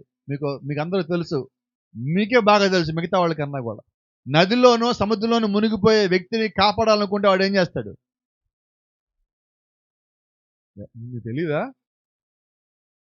ఎప్పుడు గట్టిగా వాడు మనల్ని ముంచుతాడు. అర్థమవుతుందా? ఒక చెడిపోయిన వ్యక్తిని పదే పదే మనం సపోర్ట్ చేస్తున్నామంటే వాడు ఏదో రోజు మనల్ని కూడా ముంచుతాడు. కాబట్టి చాలా జాగ్రత్త. అదే ప్రార్థనలో అతను బలహీనంగా ఉన్నాడా? మీరు ప్రార్థన సహకారం ఇవ్వండి, సంఘమంతా ప్రార్థించండి, సంఘమంతా మొరపెట్టండి, సంఘమంతా కన్నీరు కాచండి. ఒక వ్యక్తిని త్వరగా విడిచిపెట్టకండి. ఎక్కడంటే ప్రార్థనలో. ప్రార్థనలో లోకరీతిగా వదిలిపెట్టవచ్చు, అయితే ప్రార్థనలు విడిచిపెట్టకండి. ఒక వ్యక్తి సంఘం నుంచి బయటికి వెళ్ళిపోవచ్చు, అయితే మీ ప్రార్థన నుంచి అతను బయటికి పోవడానికి వీల్లేదు. నువ్వు చెప్పాల్సిన పని లేదు. ఓ సహోదరుడా, నేను నీ కోసం ప్రార్థన చేస్తానా అని చెప్పాల్సిన పని కూడా లేదు. కారణం ఏంటి చెప్పనా? నీ ప్రార్థన దేవుడు చూస్తున్నాడు, నీ హృదయాన్ని దేవుడు చూస్తున్నాడు. కాబట్టి నీ హృదయంలో ఎప్పుడు ఒక విశ్వాసి గురించి, ఒక సహోదరుడి గురించి, ఒక సహోదరి గురించి, బలహీనం ఉన్న వారి గురించి నిత్యము నీ హృదయంలో ప్రార్థనా ధూపము మండుతూనే ఉండాలి. అది ఆరనీయద్దు. నీ ప్రార్థనా జీవితంలో ప్రతిరోజు జ్ఞాపకం చేసుకోవాల్సింది సంఘంలో బలవంతుల గురించి కాదండి. ఎవరు బలహీనలో వాళ్ళని నువ్వు ప్రార్థనలో జ్ఞాపకం చేసుకో. ఖచ్చితంగా దేవుడికి ఇంకా బలాన్ని ఇస్తాడు. అయితే గమనించండి, ఇతను సంఘం మొత్తంలోకి అత్యంత బలహీనమైన విశ్వాసి, కానీ ఆ దేశపు రాజు. ఇతని గురించి ఎక్కువగా మదన పడిన వాళ్ళు ఎవరో తెలుసా? ఏలియా. ఆశ్చర్యం కాదు? ఇతను ఎప్పుడన్నా ఏలియాని ఒక్కసారి మెచ్చుకున్నాడా? కనిమిసి తిట్టేవాడు. ఇదిగో ఆ ఏలియాని శపించాడు వర్షం రాకుండా. అసలు ఏలియా ఎందుకు శపించాడు? ఏలియాకి శాపానికి సంబంధం ఉందేమన్నా? ఏమీ లేదు. ఈయన చేసిన పనులకి దేవుడు ఏలియాని శపించమంటే ఏలియా శపించాడు. ఇది ఈయనకి దేవునికి సంబంధించిన, ఏలియాకి సంబంధమే లేదు. కానీ తిట్లు ఎవరికి పడ్డాయి? ఏలియా గురించి ఒక స్టేట్మెంట్ ఇచ్చాడు, గుర్తున్నదా? అసలు ఈ నోట్లో నుంచి మంచి మాట రాదు. మనం మంచి చేస్తే మంచిగా వస్తాయి. అవునా కాదు? ఏ రంగులో ఉంది ఇది? తెలుపా ఎరుపా? వినపడలేదు. తెలుపేనా? ఈ తెలుపులో ఉండి తెలుపు అంటాం కానీ ఎరుపు అంటావు ఎవడన్నా? అనంగా మనం మంచి చేస్తే మంచి అంటాం కానీ చెడ్డ అనం కదా. నా మాటలు మీకు అర్థమవుతున్నాయా? ఎదుటోడికి ఏది కనిపిస్తే అదే మనం జ్ఞాపకం చేసుకుంటాం. కాబట్టి మన జీవితం ఎప్పుడు కూడా స్పష్టంగా ఉండాలి, క్లియర్గా ఉండాలి. దేవుని ఎదుట మరీ క్లియర్గా ఉండాలి. ప్రార్థనలో మరీ క్లియర్గా ఉండాలి. దేవుని నామానికి మహిమ కలుగును గాక. ఇప్పుడు ఇటు పక్క వద్దాం. ఈయన ఎవరండి? ఆశ్చర్యం, శపించిన ఈయన మాత్రం భోజనం బాగానే చేస్తున్నాడు. నాకు రీసెంట్గా ఒక మర్మం తెలిసింది ఇక్కడ. ఏంటి మర్మం అంటే, మీరు గమనించండి, కాకులు ఎన్ని ఉన్నాయి ఇక్కడ? ఆశ్చర్యం అర్థమైందా మీకు? దేవుడు ఏలియాని పోషించడానికి ఎవరిని ఎన్నుకున్నాడు? ఇప్పుడు ఏలియాకి ఆహారం తేవాలంటే కాకులు జీవించి ఉండాలి. కాబట్టి ఏలియాకి భోజనం పెట్టడం వల్ల కాకులు జీవిస్తున్నాయి. ఇలా మాట్లాడుకుందాం. ఇప్పుడు ఈ వర్తమానాన్ని నువ్వు సపోర్ట్ చేసావంటే ఆ సపోర్ట్ చేయటానికి కూడా దేవుడిని జీవింపజేయడానికి సహాయం చేస్తాడు. ఎంతమందికి అర్థమైనది? నా మాటలు మీకు అర్థమవుతున్నాయా? కాబట్టి ఇక్కడ గమనించండి, దేవుడు ఏలియాకి మాత్రమే కదా ఆహారం, ఈ కాకులు మొత్తానికి తెచ్చాడు. ఇంకొక ఆశ్చర్యమైన సంగతి, ఇక్కడ మీరు వెనకాల చూస్తే చెట్లన్నీ ఎండిపోయి ఉన్నాయి. అవునా? అంటే అక్కడ దాదాపు కొన్ని సంవత్సరాల నుంచి పంట లేదు, పొలం లేదు, వర్షం లేదు, ఏదీ లేదు. అయితే ఏలియాకి భోజనం ఎక్కడి నుంచి వచ్చింది? కరెక్ట్గా మాట్లాడుతున్నా, ఆకాశం నుంచి వచ్చింది. కాకులు మేఘల్లోకి పోతున్నాయి, ఆహారం తెచ్చి ఆయన చేతిలో పెడుతున్నాయి. ఒకసారి ఈ కాల ప్రవక్త ప్రసంగం చేసిన తర్వాత ఒక డాక్టర్ గారు వచ్చాడు. ఏం భారతి గారు, 3.5 సంవత్సరాల నుంచి వర్షం లేదంటున్నావు, కాకులు ఎక్కడికి వెళ్ళి నీళ్ళు లేవు, కాకులు ఎక్కడికి వెళ్ళి చేపలు తెచ్చినాయి, ఆ చేపలు మళ్ళా కాల్చిన చేప ముక్క అంటున్నావు, వండిన రొట్టె ముక్క అంటున్నావు, పంటే లేదు, గోధుమలు లేవు, ఎక్కడ పంటేశారు, ఎక్కడ వండారు, ఎక్కడ అసలు వండినోడు ఎవడు? బాగా చెప్తున్నావు నువ్వు అంటే అప్పుడు ఆ ప్రవక్త మంచి మాట అన్నారు. అయ్యా, చిన్న ఏలియాకి అనుమానం రాలేదు, నీకెందుకు వచ్చింది అన్నారు. ఎవరికి లేదా? చిన్న ఏలియాకి రాలా, అది నమ్మి బోధించి నాకు రాలా, నీకెందుకు వచ్చింది? సరే నీకు వచ్చింది కాబట్టి ఒక చిన్న ప్రశ్న అడుగుతాను, సమాధానం చెప్పన్నాడు. చిన్న ప్రశ్న అడుగుతానన్నాడు. నేను కూడా అడుగుతున్నాను అదే చిన్న ప్రశ్న, మీరు చెప్పండి ఒక తెలిస్తే. నల్లని గేద పచ్చని గడ్డి తిని తెల్లని పాలు ఎలాగిస్తుంది అన్నాడు. అయిపోలా? ఏంటది? నల్లని గేద పచ్చని గడ్డి తిని తెల్లని పాలు ఎలాగిస్తుంది చెప్పు అన్నాడు. ఉందా సమాధానం? అయితే అప్పుడు ఆయన సమాధానం చెప్తున్నాడు, నాకు తెలుసు, నీకు చెప్పనన్నాడు. అలాగే సంఘంలోకి పరిశుద్ధాత్మ ఎలాగొస్తాడు నాకు తెలుసు, కానీ వస్తాడు ఆయన ఏం చేయాలి చేసిపోతాడు, నాకు అనవసరం. కాకులు తెచ్చిని ఏలియాకి ఇచ్చిని బైబిల్ రాసి నేను చెప్పాను, నమ్మానంటే. Praise the Lord. కాబట్టి ఈరోజు మీకు చెప్పే సంగతి ఏంటంటే, చూడండి అక్కడ మీకు ఎన్ని ఉన్నాయి కాకులు? ఎంతమంది ఏలియాలు ఉన్నారు? అసలు ఒక్కడికి భోజనం ఆడడానికి ఒక కాకి చాలు. కానీ ఆ కాకులన్నీ ఏం చేసినాయి అంటే, మేమందరం కూడా వస్తాము, మేమందరం కూడా ఏలియాకి భోజనం ఇస్తాము అని అందరూ వచ్చిన కారణం చేత అవన్నీ కూడా జీవిస్తున్నాయి. ఇప్పుడు నా మాటలు మీకు అర్థమవుతుంది అనుకుంటాను. ఒక కూడిక, కరెక్ట్గా మాట్లాడితే ఇక్కడ ఒక కూడిక జరుగుతుంది. ఇప్పుడు ఆశ్చర్యం ఏంటో తెలుసా? ఈ కాకులన్నీ ప్రవక్తను చేర్చుకుంది. ఎంతమందికి అర్థమవుతుంది? అర్థం కాలేదు మీకైతే? నోమా దినాల్లో వాడలోకి ఎవరు వచ్చారు ఎక్కువ? పక్షులు, జంతువులే. ఎవరు చేసుకున్నారు ప్రవక్తని? ఇక్కడ ఎవరు చేసుకున్నారు?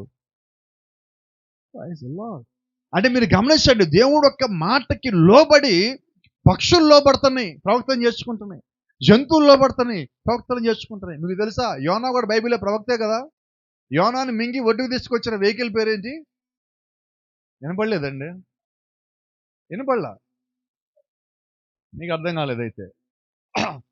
తిమ్మింగలం. ఆ తిమ్మింగలాన్ని బట్టే ఈరోజు సబ్మెరైన్ తీసుకొచ్చి పెట్టారు భూమి మీద. సబ్మెరైన్ ఎవరి వల్ల వచ్చి? దానివల్ల వచ్చింది. ఎందుకంటే తిమ్మింగలము నీటి కనీసం 2 కిలోమీటర్ల కింద నుంచి బయటికి వెళ్తుంది, చాలా స్పీడ్గా పోతుంది అది. వాస్తవంగా యోనాకి డైరెక్ట్గా పోతే లేట్ అవుతుంది. ఇప్పుడు తిమ్మింగలు వెళ్ళటం వల్ల మామూలుగా వెళ్ళే ప్రయాణం కన్నా స్పీడ్కి వెళ్ళాడు అక్కడికి. ప్రైజ్లో ఇది దేవుడి ఏర్పాటు కాదా అంటున్నా. మరి ఇప్పుడు దేవుడికి చేప లోబడింది, ఇక్కడ కాకుల్లో పడ్డాయి, అక్కడ జంతువుల్లో పడ్డాయి. ప్రైజ్లో ఒకసారి దేవుడికి ఒక అబద్ధ ప్రవక్తతో మాట్లాడటానికి, మనుషులతో ఎవరితో మాట్లాడితే ఇష్టం లేకపోతే దేవుడు ఒక గాడిదని పిలిచి మాట్లాడమంటే గాడిద మాట్లాడాడు. అంటే గాడిద కూడా లోబడింది. అన్నీ లోబడుతున్నాయి. వినపడలేదు నాకు సమాధానం వచ్చేలా చెప్తారా? అన్నీ లోబడుతున్నాయి కానీ వినపడలేదండి. అది కాదు సమాధానం, అది కాదేమో. వినపడలే. కొంచెం రానిండి, ఇప్పుడు దగ్గరికి వచ్చేసాం మనం. ఎవరు లోబడట్లేదు? నేను లోబడాలి. ఇప్పుడు అవన్నీ లోబడితే జీవిస్తున్నాయి కదా, మనము కూడా లోబడితే జీవిస్తాము కదా. వాక్యానికి లోబడినప్పుడు ఆ వాక్యం మనల్ని పోషిస్తుంది. ఇక్కడ కరెక్ట్గా వచ్చిన ఒకటి మీకు అర్థమయ్యేటట్టు చెప్పనా? దేవుడి నోటి నుంచి వచ్చే ప్రతి మాట వలన జీవిస్తాము, రొట్టె వలన కాదు. ఇప్పుడు ఏలియా కూడా దేవుడు చెప్పిన మాట వలన కెరీతు వాగు దగ్గర పోయి పడుకున్నాడు. ఆ దేశంలో వాగులు మొత్తం ఎండిపోయినాయి కానీ కెరీతు వాగు వండల. కెరీతు వాగు ఎందుకు ఎండలేదు తెలుసా? ఏలియా అక్కడ ఉన్నదాన్ని బట్టి. మనకి అర్థమయ్యే భాష చెప్పొచ్చా? ఎక్కడైతే వర్తమానం ఉన్నదో అక్కడ ఎండిపోవటం లేదు. ఎక్కడైతే ప్రవక్త ఉన్నాడో అక్కడ ఎండిపోవటం లేదు. ఎక్కడైతే ప్రవక్త ఉన్నాడో అక్కడ మరణం లేదు. Praise the Lord. దేవుని నామానికి మహిమ. ఒక చిన్న మాట మీకు జ్ఞాపం చేయండి. ఒకరోజు ఎలీషా ప్రవక్తల పాఠశాల పక్క నుంచి పోతున్నాడు. అది పిలిచి రాయి కూర్చో అన్నారు. కూర్చొని ఆయన రాగానే పెద్ద భాష గారు వచ్చాడు, ఏలి ఆత్మ కలిగిన వ్యక్తి వచ్చాడు. ఒక కూడికి ఏర్పాటు చేద్దామన్నారు. కూడికి ఏర్పాటు చేశారు. ఏర్పాటు చేయగానే అక్కడ వాళ్ళు అందరూ ఏం చేశారంటే, మరి అందరికి వంట చేయాలి కదా అని ఎలీషా తిరిగి అయ్యా మమ్మల్ని వంట చేయముందు అన్నాను. చేసుకోబోండి అన్నాడు. వీళ్ళు వెళ్ళి ఏం చేశారు? సమాధానం రాలేదు నాకు. పెద్దగా ఏం కనిపిస్తాయి అవన్నీ తెచ్చారు. పోయి అదొకెళ్ళి అన్నీ తెచ్చి మొత్తం ముందేసుకొని దాన్ని కోసి ముక్కలు తరిగి దాన్ని మొత్తం వేసి కొండంతా వండి పెట్టారు. వేడివేడిగా ఉంది భోజనం. నా మాటలు మీకు జాగ్రత్తగా అర్థం చేసుకోండి. రాత్రి భోజనం వాళ్ళు అందరూ కూర్చొని తినటానికన్నా ముందు ఒకటి పెద్ద కేక పెట్టాడు. నా ఏలినవాడా, కొండలో విషం ఉన్నది. దేనిలో విషం ఉంది? కొండలో ఏం వండారు? కరెక్ట్గా అర్థమంటే చెప్పనా?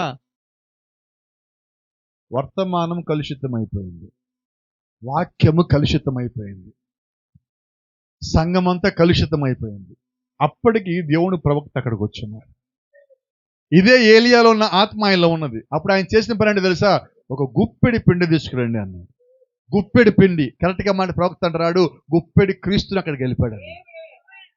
ఏం చేశాడు తెలుసా? ఆ గుప్పెడి క్రీస్తుని గెలిపినప్పుడు, క్రీస్తు అంటే జీవం, లోపల మరణం ఉన్నది. ఆ మరణంలో జీవం కలిపినప్పుడు ఆ మరణం మొత్తం బయటికి పోయాక వాళ్ళు సంతోషంగా తినగలిగారు. అంటే ప్రవక్తని దేవుడు మరణానికన్నా ముందుగా అక్కడికి పంపించే దేనికంటే ఆయన బిడ్డలు మరణించకుండా ఉండటం కోసమై ఉన్నది.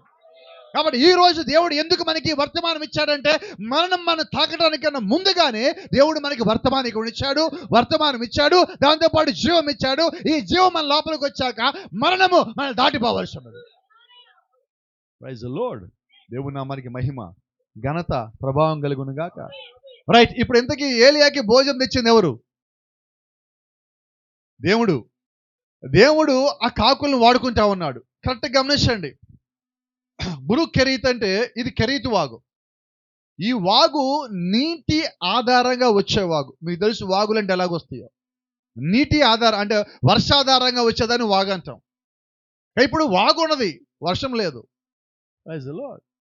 అంటే దేవుడు యొక్క ఏర్పాటు. ఇక్కడ మీరు గమనించండి. కొద్దిమందికి సంగతి అర్థమవుతుంది అనుకుంటున్నా. అక్కడ ఏం రాసింది? ఆ పదం చెప్తారు నాకు.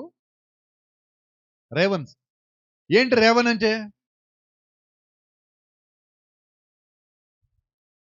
మనం ఇప్పుడు దాకా ఏమన్నామంటే ఏలియాకి భోజనం ఎవరు తెచ్చారు? అయితే బైబిల్లో ఏమని రాసి ఉంటే రేవన్స్ అని రాసి ఉంటుంది. మనం కాకినైతే క్రో అంటాం కాదు. ఇక్కడ రేవన్ ఉన్నది. ఈ రేవన్కి కాకి కొద్దిగా తేడా ఉన్నది. ఇక్కడున్న కాకి మీరు జాగ్రత్తగా గమనిస్తే ఇది పూర్తిగా నల్లగా ఉంటుంది. మన ఊళ్ళో మన ఇంటి దగ్గర చూసే కాకులు ఎట్లా ఉంటాయి? ఇక్కడ గ్రే కలర్లో ఉంటుంది కింద భాగం అంతేలాగా.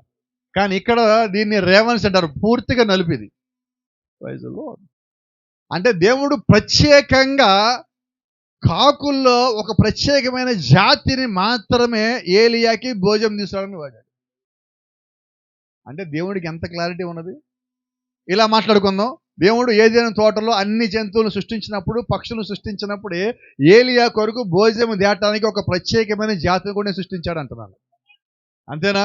అయితే అదే సమయంలో నేనంటున్నా, ఏలియాకి మాత్రమే కాదు, ఈ కాలంలో మన కొరకు కూడా దేవుడు ఒక ప్రత్యేకమైన తరమును సృష్టించి ఉంచాడు. నీకన్నీ సమకూర్చడానికి దేవుడు ముందుగానే అన్ని ఏర్పాట్లు చేసి ఉన్నాడు. దేవుని నామానికి మహిమ కలుగును గాక. ఇక్కడ వాళ్ళకి ఏం తెచ్చిందండి? ఏలియాకి వేయించిన రొట్టె. Provision of God. దేవుడు సమస్తము సమకూర్చాడు. ఆశ్చర్యమైన సంగతి ఏంటంటే, ఏలియాని దేవుడు అన్నాడు, ఏలియా నువ్వు పోయి కెరీతు వారి దగ్గర ఉండి పోయి నీకు భోజనం ఏర్పాట్లు చేశా అన్నాడు. అక్కడ ఎవరున్నారు ప్రభు? అక్కడ హోటల్ ఉందా? కర్రీ పాయింట్ ఉన్నదా? నేనే వండుకోవాలా, తినాలా? ఏం ప్రశ్నలు లేవు. చెప్పగానే అక్కడికి వెళ్ళాడు. ఆడికి వెళ్ళగానే అన్ని ఏర్పాట్లు జరిగిపోయినాయి. కాబట్టి సమస్తము సమకూర్చిన వాడు దేవుడే. ఇక్కడ మొట్టమొదటి సంగతి ఏంటో తెలుసా? ఏలియా దేవుణ్ణి నమ్మాడు. అవునా? ఈరోజు నేను ఎక్కడికి వెళ్ళినా చాలామంది యవనస్తులని, లేదంటే దేవుడు మమ్మల్ని పిలిచాడు అని చెప్పుకునే వాళ్ళందరికీ ఎప్పుడు ఒక మాట చెప్తా ఉంటారు, పోయి పరిచర్య చేయండి అంటాను. అనగానే వాళ్ళు ఏమంటారు తెలుసా? భాస్కర్ గారు, మరి మా కుటుంబం సంగతి ఏంటి భాస్కర్ గారు? వినపడలేదు నాకు. మా కుటుంబం సంగతి ఏంటి భాస్కర్? వాళ్ళని ఎవరు పోషిస్తారు? నేను పిలిచింది ఎవరు? నేను పిలిచింది దేవుడే, దేవుడు పోషించడా? కెరీతు వాగు దగ్గర ఏ సహాయము లేకుండా, ఏ వంట అనేది లేకుండా దేవుడు అక్కడ ఎంత ఏర్పాట్లు చేసినప్పుడు నీకు దేవుడు ఏర్పాటు చేయడా? అదే దేవుడు కదా మనల్ని ఆరాధిస్తున్నది. అదే దేవుడిని కదా మనం నమ్మి ప్రకటిస్తున్నది. అదే దేవుడు యొక్క వాక్యము కదా మనం కూడా లోపల తీసుకున్నది. అదే కార్యములు దేవుడు మన జీవితంలో కూడా చేయాలి కదా. ఖచ్చితంగా చేసి తీరతాడు. అయితే మనం నమ్మకం ఉంచినప్పుడు. Praise the Lord. ఆమేన్. అని బైబిల్లో ఒక మాట ఉన్నది, వర్తమానంలో మాట చెప్తుంది, నీవేమై ఉన్నావో నీ క్రియలు తెలియజేస్తాయి. మనం చేసే పనులు మనం ఏమై ఉన్నామో తెలియజేస్తుంది. బైబిల్లో ఒక పదం ఉన్నది, చెట్టు యొక్క ఫలములు ఆ చెట్టు పేరును నిర్ధారిస్తాయి. చెట్టు యొక్క ఫలములు అంటే ఈరోజు మన లోపల నుంచి వచ్చే క్రియలు మనం ఏమన్నాయో తెలియజేస్తాయి. కాబట్టి మన క్రియలు చాలా జాగ్రత్త. వాక్యానుసారంగా ఉన్నామా, దేవుడు చిత్తంలో ఉన్న క్రియలే మన లోపలికి రావాలి. ఏమో ఇక్కడ ఈమె గురించి మీకు తెలుసు. ఇప్పుడు ఈమె ఎవరండి? మా త్వరగా వచ్చేద్దాం మనం. సారిపతి దూరాలు. ఈ సారిపతి దూరాల గురించి గమనిస్తే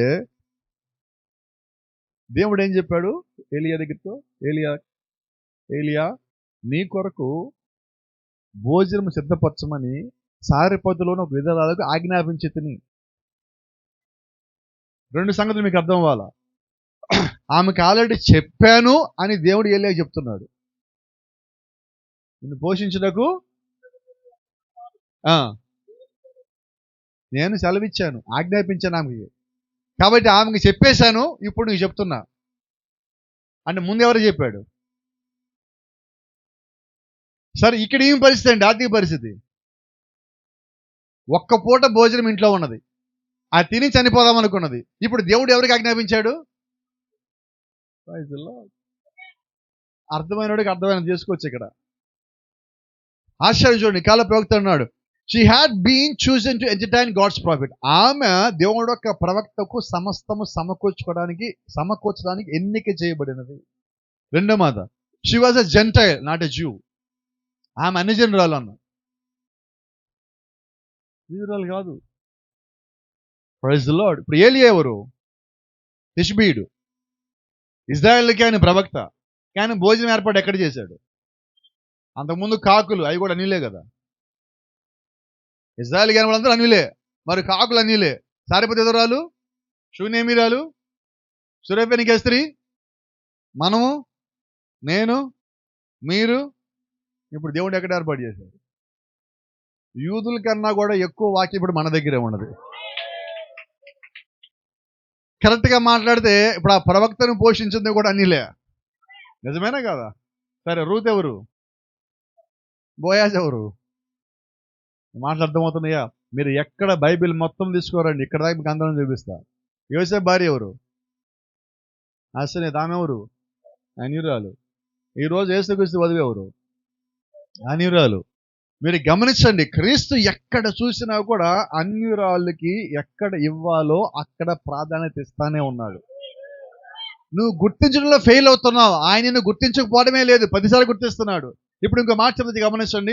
యేసుక్రీస్తు మొట్టమొదటి సూచక్రియ ఎక్కడ చేశాడు? కానాన్లో ఎవరుంటారు? అన్యులు ఎక్కువగా ఉండే గలీలోని కానానులో. అంటే ఆయన వచ్చిన యూదుల కొరకే, కానీ సూచక్రియ ఎవరి మధ్యలో చేశాడు? ఎవరి కోసం చేసినట్టు? వారు వచ్చింది చూపిస్తున్నది ఒకళ్ళనైతే, ఆయన పరిచర్య చేస్తున్న మొత్తం వేరొకడు. ఇది రహస్యమైన పరిచర్య జరుగుతానే ఉన్నది. దేవుని నామానికి మహిమ కలుగును గాక. ఆమేన్. కొంచెం ముందుకు తీసుకుపోతున్నాను ఇక్కడ. ఆమె పరిస్థితి చూడండి. కుమారునికి ఒక పూట భోజనం పెట్టడానికి వీల్లేని స్థితి నుంచి ఏలియాకి 3.5 సంవత్సరాలు భోజనం పెట్టే స్థితికి వచ్చింది. కారణం చెప్తారు ఒక్కటి నాకు? ప్రవక్తను చేర్చు. ఈరోజు మనందరి పరిస్థితి ఏంటి? అదే ప్రవక్తను నువ్వు చేర్చుకోవటం వల్ల ఈరోజు అనేక విషయాలు దీవించబడ్డాయి. అయితే మనకి తెలియటల్లా, మనము దీవించబడిపోయిన తరువాత ఆ దీవెన యొక్క విలువేంటో తెలియదు. ఆ దీవెనలు రావటానికన్నా ముందు మనం ఏడుస్తూ, మొరపెడుతూ, ప్రార్థన చేస్తూ, కన్నీరు గారుస్తూ దేవుని దగ్గర మనము గోజాడుతూ ఉంటాం కదా, అప్పుడు దీవెన విలువేంటో తెలుసు. అది పొందుకున్నాక విలువ తెలియట్లేదు. ఈరోజు మీరు గమనించండి, ప్రపంచం మొత్తం నేను చాలా చోట్లకి వెళ్ళి ఉన్నాను కాబట్టి ధైర్యంగా మాట చెప్తా. వాక్యము లేక ఏడ్చే ప్రజలు ఉన్నారు. పాస్టర్ గారు లేక ఏడ్చే ప్రజలు ఉన్నారు. వర్తమానం లేక ఏడ్చే ప్రజలు ఉన్నారు. కూర్చోడానికి చర్చి కూడా లేని స్థలములు ఉన్నాయి. నేను పోయినసారి టాంజానియా వెళ్ళినప్పుడు ఒక చర్చికి నన్ను తీసుకెళ్లారు. 7 సంవత్సరాల నుంచి చర్చి జరుగుతున్నది అక్కడ. 5 బిలీవర్లు ఉన్నారు. చెట్ల కింద, దాని ఏమంటారు, కోకా చెట్లు, ఆ చెట్ల కింద కూర్చొని అక్కడ వాక్యం చెప్పుకొని వచ్చింది. ఈ దేశం నుంచి ఆ దేశం పోయి అక్కడ 5, పక్క ఊరు నుంచి ఒక 2 వస్తే మొత్తం 7 నేల మీద మట్టిలో కూర్చున్నారు. వాళ్ళు మనం ఎలాగున్నాం ఇక్కడైతే?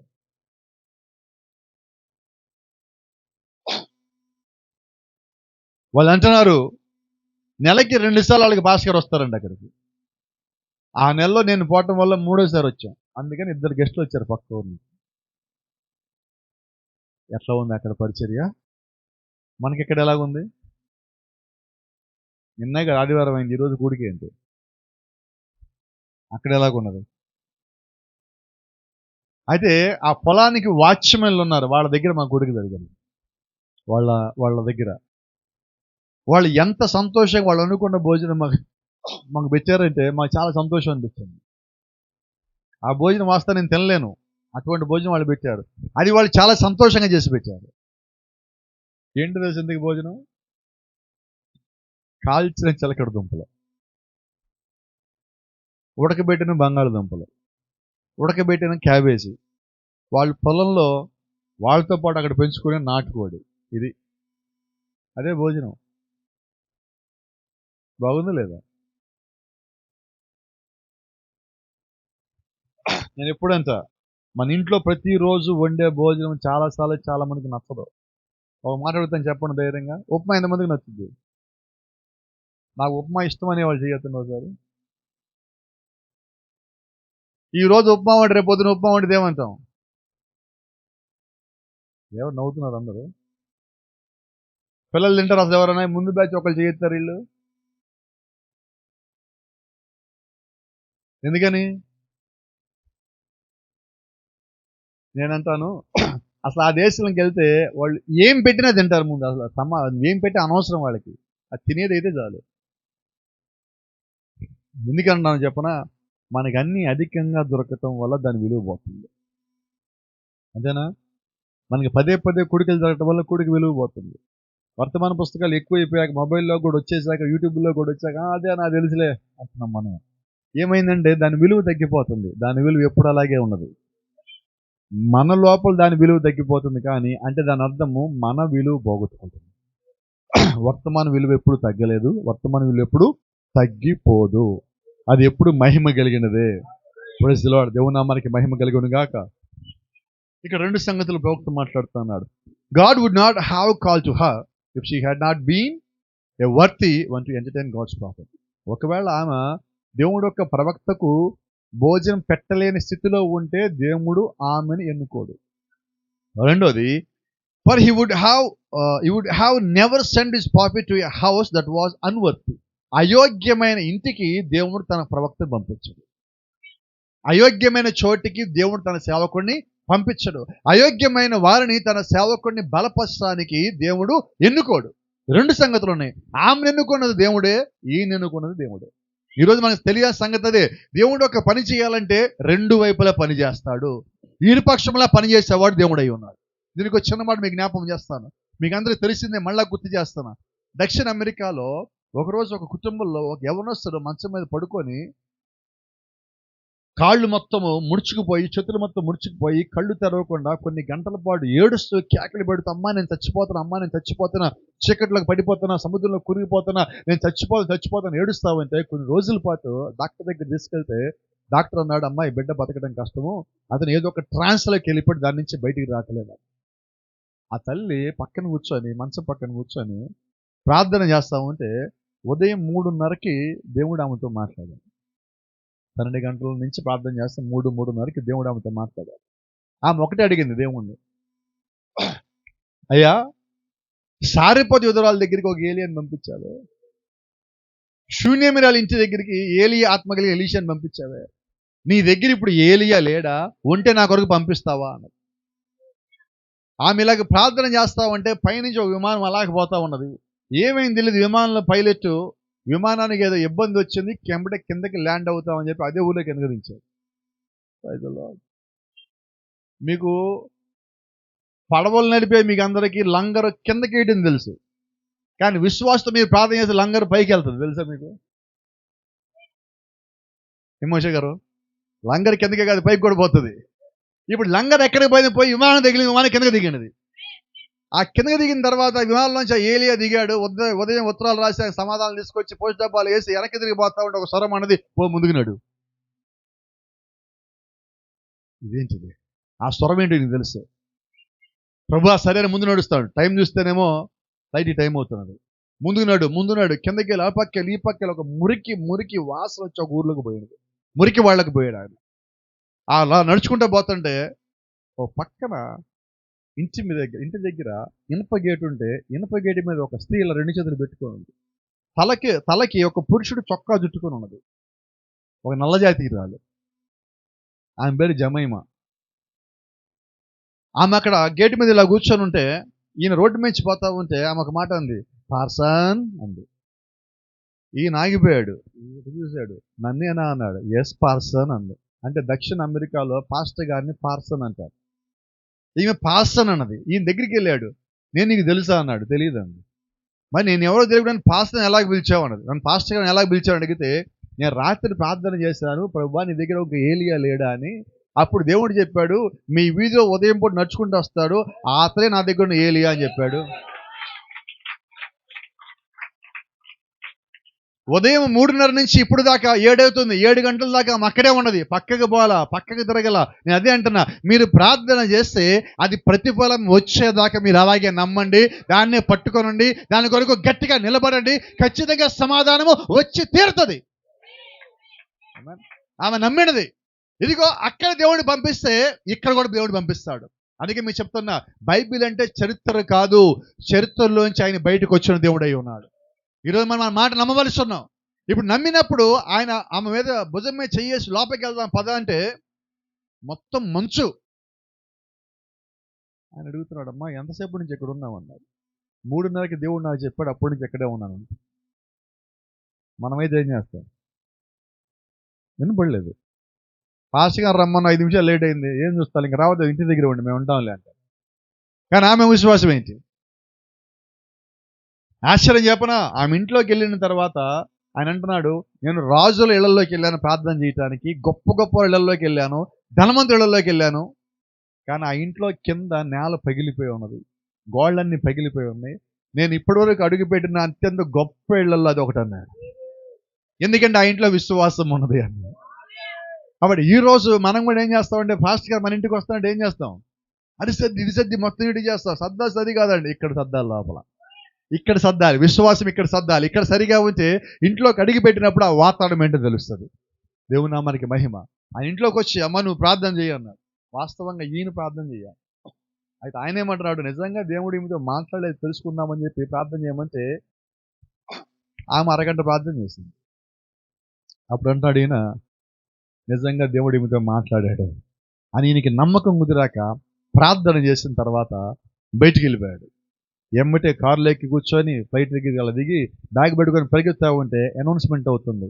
ఈయన పేరు అనౌన్స్మెంట్ చేసి లోపలికి వెళ్ళి కూర్చుంది. 1 సంవత్సరం అయిపోయింది, మళ్ళీ అటు పక్కకి రాలా. ఒక రోజు రైలు అటు నుంచి అలాగే వెళ్తున్నా ఆ ఊరి దగ్గరికి వచ్చాడు. ఇక్కడ ఒక అలవాటు, మీకు చిన్న సంగతి చెప్పాలి. ప్రవక్తకి డబ్బులు ఎక్కువ ఖర్చు పెట్టే అలవాట్లేదు. ఆయన చాలా జాగ్రత్తగా ఖర్చు పెడతాడు డబ్బులు, చాలా జాగ్రత్తగా ఖర్చు పెడతాడు. ఆయన రైల్లో ప్రయాణం చేస్తా రైల్లో బర్గర్ కొనుక్కోవాలంటే రేట్ ఎక్కువ ఉంటుంది. అందుకని రైలు ఆగిన తర్వాత స్టేషన్ లోపలికి వెళ్ళి అక్కడ కొనుక్కుంటే అక్కడేమో ₹2కి 3 దొరుకుతాయి, ట్రైన్లోనేమో ₹3కి 2 దొరుకుతాయి. అందుకని ఆయన దిగి పరిగెత్తుకుంటూ పోయి బర్గర్లు కొనుక్కొని వెనక్కి తిరిగి వస్తా ఉంటే వెనకాల నుంచి మళ్ళీ ఎవరో పార్సల్ అని పిలిచారు. నేను వెనక్కి తిరిగితే ఒక యవనస్తుడు జీన్ ప్యాంట్, ఒక ఆరెంజ్ షర్ట్ వేసుకొని క్యాప్ పెట్టుకొని ఉన్నాడు. నేను నీకు తెలుసా అన్నాడు. నాకు తెలుసు అన్నాడు. నువ్వు నాకు తెలియదు ఏమనుకో, నువ్వు ఎప్పుడు ఇక్కడ రాలేదన్నాడు. అప్పుడు చెప్తున్నాడు, పోయిన సంవత్సరం నువ్వు ఒక ఇంటికి వెళ్ళి తెల్లవారుజామున ప్రార్థన చేస్తే ఒక యవనస్తుడు కొంచెం గుర్తున్నదా, ఆ యవనస్తుడు నేనే అని.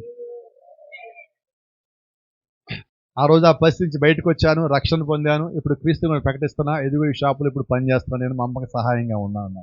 ఎంత బాగుంది అది. కరెక్ట్గా మాట్లాడినా. ఒక్క పిల్లోడు కోసం దేవుడు యవనస్తుల కూడిక ఆ ఇంట్లో ఏర్పాటు చేస్తాడు. ఒక్క పిల్లోడు కోసం ఆ ఒక్కడిని దేవుడు కాపాడుకున్నాడు. మన ఇంట్లో ఒక్కళ్ళే ఉంటే ఆ ఒక్కడిని దేవుడు కాపాడగల సమర్థుడై ఉన్నాడు. ఇక్కడ ఈ పిల్లోడు ఒక్కడే ఉన్నాడు. ఇప్పుడు ప్రవక్త అయిన ఏలియాని దేవుడు ఇక్కడ ఎందుకు పంపించాడు అర్థమైనదా?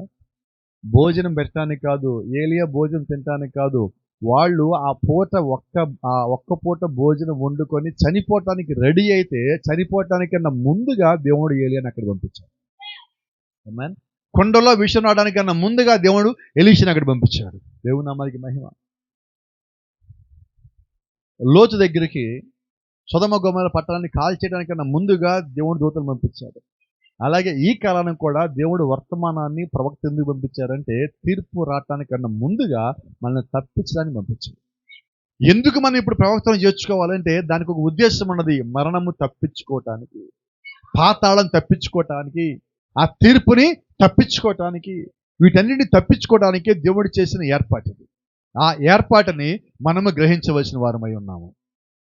దేవుని నామానికి మహిమ. చూడండి, but worthy to provide to profit Elisha. అయితే ఈమె తన బిడ్డకి భోజనం పెట్టడానికి ఒక్క పూట భోజనం తప్ప మరి ఇంకేమీ లేదు, కానీ ఏలియాకి భోజనం పెట్టిన తర్వాత మాత్రము పోషించుకోవడానికి అన్నీ ఉంది.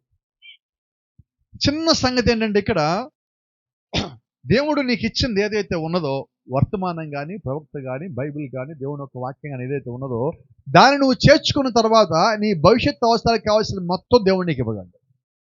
మనం ఇదే చేర్చుకోవటంలా దేవుడు ఎలాగిస్తాడు? సరే, ఇక్కడ ఒక చిన్న మాట చెప్పు. నేను దేవుడు యొక్క ప్రవక్త చెప్పిన మాట మీకు జ్ఞాపకం చేస్తాను. ఏలియాకి దేవుడు ఏం చెప్పాడు? ఆమెకి నేను సెలవిచ్చా, నువ్వు పోయి తినన్నాడు. అంతేనా? ఇప్పుడు ఈమెమంటుంది, నాకు నీళ్లు తీసుకురామంటే నీళ్ళు తేయడానికి పోయినది. తర్వాత వస్తాను ఏలియా అన్నాడు, అమ్మా వస్తా అదే చేత్తో, ఒక చేత్తో నీళ్ళు తీసుకొస్తావు కదా, ఇంకో చేత్తో ఒక చిన్న రొట్టె ముక్క తీసుకురాక. ఆమె ఒక మాట ఉంది, యెహోవా జీవము తోడు, నా దగ్గర పచ్చడి పిండియు బుడ్డిలో కొద్దిగా నూనె తప్ప మరి ఇంకేదీ లేదు. ఇక్కడ ఒక మంచి మాట మీకు కొద్దిసేపు ఇక్కడ ఆగుదాం అనుకుంటున్నాను. ఎందుకనంటే ఆమె యవ్వనస్తురాలు, నిజమేనా? భర్త చనిపోయాడు. ప్రాఫెట్ చెప్తున్నాడు, ఆమె భర్త ఆహాబు సైన్యంలో దేవుడి పక్షాన యుద్ధం చేస్తూ చనిపోయాడు. దేవుడి తరపున యుద్ధం చేస్తూ, దేవుడి సైన్యం తరపున యుద్ధం చేస్తూ చనిపోయాడు. కాబట్టి అతను పరలోకం వెళ్ళాడని. ఇప్పుడు ఈ భార్య యొక్క ఉద్దేశం ఏంటంటే, ఈమె ఏమి తప్పు చేయకుండా వెళితే ఈమె భర్తను కలుసుకుంటుంది, ఆమె భర్తను కలుసుకోవాలి ఉండదన్నాడు. నిజంగా సంతోష విషయం కాదా? ఇలా మాట్లాడుకుందాం మనకు అర్థమయ్యే భాషలో. ఇప్పుడు ఆమె యవ్వనస్తురాలు కదా, ఎందుకంటే ఆమె బిడ్డ యవ్వనస్తులు, బైబిల్ చెప్తున్నది, చాలా చిన్న బిడ్డ. ఆమె యవ్వనస్తురాలు. ఈరోజు మీకు అందరూ తెలుసండి, ఒక యవ్వనస్తురాలకు కానీ భర్త చనిపోతే చుట్టుపక్కల నుంచి ఆమెకు ఎన్ని ఆఫర్లు వస్తాయి, చూసే చూపులు ఎలాగుంటాయి, మాట్లాడే మాటలు ఎలాగుంటాయి, అందరి చేతలు ఎలాగుంటాయి. వాటన్నిటి మధ్యలో ఆమె చాలా పవిత్రంగా ఉంది. అన్నిటిని ఆమె దాటుకొని వచ్చింది. నేను అంటాను ఇది కేవలం దేవుని కృప కాదా అంటే. ఈరోజు మనము కూడా అన్ని అవకాశాలు వచ్చినప్పటికీ నువ్వు వాక్యానుసారంగా ఉంటే దేవుడు నీకు ఆ అన్నిటిని దాటొచ్చిన దానికి ప్రతిఫలం ఇచ్చే దేవుడు ఉంటాడు. కాబట్టి ప్రతి ఒక్కరికి మనకి చెడిపోవడానికి అవకాశాలు వస్తాయి, చెడగొట్టడానికి అవకాశాలు వస్తాయి, ఇబ్బంది పెట్టడానికి, ఇబ్బంది పట్టడానికి అవకాశాలు చాలా వస్తాయి, పాపంలోకి పోవటానికి చాలా ద్వారాలు తెరుచుకొని ఉంటాయి. అయినప్పటికీ నువ్వు వాటిని దాటవలసి ఉంది. ఆశ్చర్యం చూసారా? ఇక్కడ ఆమె అంటుంది యెహోవా జీవము తోడు అంటే అర్థం ఏంటి తెలుసా? నేను వాక్యాన్ని కట్టుబడి ఉంటున్నాను. మా దగ్గర ఒక్క పూట భోజనానికే, ఇక మరేదీ లేదు, ఏమీ లేదు. ఆశ్చర్యం. ఇంకో మాట కూడా జ్ఞాపం చేయండి, మీకు అందరూ తెలిసే ఉంటుంది. ఆమె ఎందుకు బయటకు వచ్చానో చెప్తుంది. ఒక్క పూట భోజనం వండుకొని మేమిద్దరం చనిపోవడానికి రెడీ అయ్యాము, దానికోసం పొలాలు ఏరుకోవడానికి వచ్చాను అంటే ప్రాఫిట్ చెప్తున్నాడు. అప్పటికి ఆ పిల్లోడు భోజనం చేసి 4 రోజులైందండి. మన ఇళ్లలో పిల్లలు ఒక అరగంట భోజనం ఆలస్యం అయితే ఎలాగుంటారు? ఒక గంట లేట్ అయితే బెన్ని ఏం సంగతి చెప్పి, అరగంట అయితే ఏం చేస్తారు? అసలు నువ్వు తల్లివే కాదంటారు. ముందు నువ్వు తల్లివే కాదంటారు, ఏది సమస్య లేదు, ఇంక రెండో మాట ఏం లేదు. ఇంకా నువ్వు మమ్మీవే కాదు, నువ్వు మా మమ్మీ కాదు, మమ్మీ అయితే ఎందుకు పెట్టు నాకంటే అరగంటకే. అయితే అక్కడ ప్రాఫిట్ చెప్తున్నాడు 4 రోజుల నుంచి ఆ తల్లి ఆ పిల్లోడికి ఏం చెప్తుందంటే రేపు వండుతా అని చెప్తుంది. ఎందుకని చెప్తున్నదంటే అది వండితే తింటే చనిపోతాడు, ఇక లేదు వాళ్ళకి భోజనం, అదే లాస్ట్. వీలైనంత వరకు చిట్ట చివరి వరకు తీసుకొచ్చి ఆ లాస్ట్ రోజు పెడదాం, ఇంకా కొద్ది రోజులు బతుకుతాడు కదా దీనివల్ల. ఆ తల్లి ప్రేమ ఎంత ఉన్నది. ఇంకో చిన్నపాటి జ్ఞాపకం చేస్తా, అవునో కదా నాకు చెప్పండి. ఆ తల్లి తన ఆకలి చూసుకోవాలి. ఇక్కడ చాలా మంది తల్లులు ఉన్నారు, వాళ్ళు భోజనం చేయకపోయినా పిల్లలకి మాత్రం భోజనం పెడతారు. నిజమేనా కాదు? ప్రతి ఇళ్ళలో మీరు గమనించండి, అందరికన్నా చిట్ట చివరి భోజనం చేసేది ఎవరి ఇంట్లో? వినపడలేదమ్మా? ఎప్పుడు ముందున్న వాళ్ళు అడుగుతున్న ఒక మాట, ఎప్పుడన్నా మీ తల్లిని అమ్మ భోజనం చేసావని అడిగారా? అడగరు. ఇంట్లో అందరికీ చులకని ఎవరో తెలుసా? వినపడలా.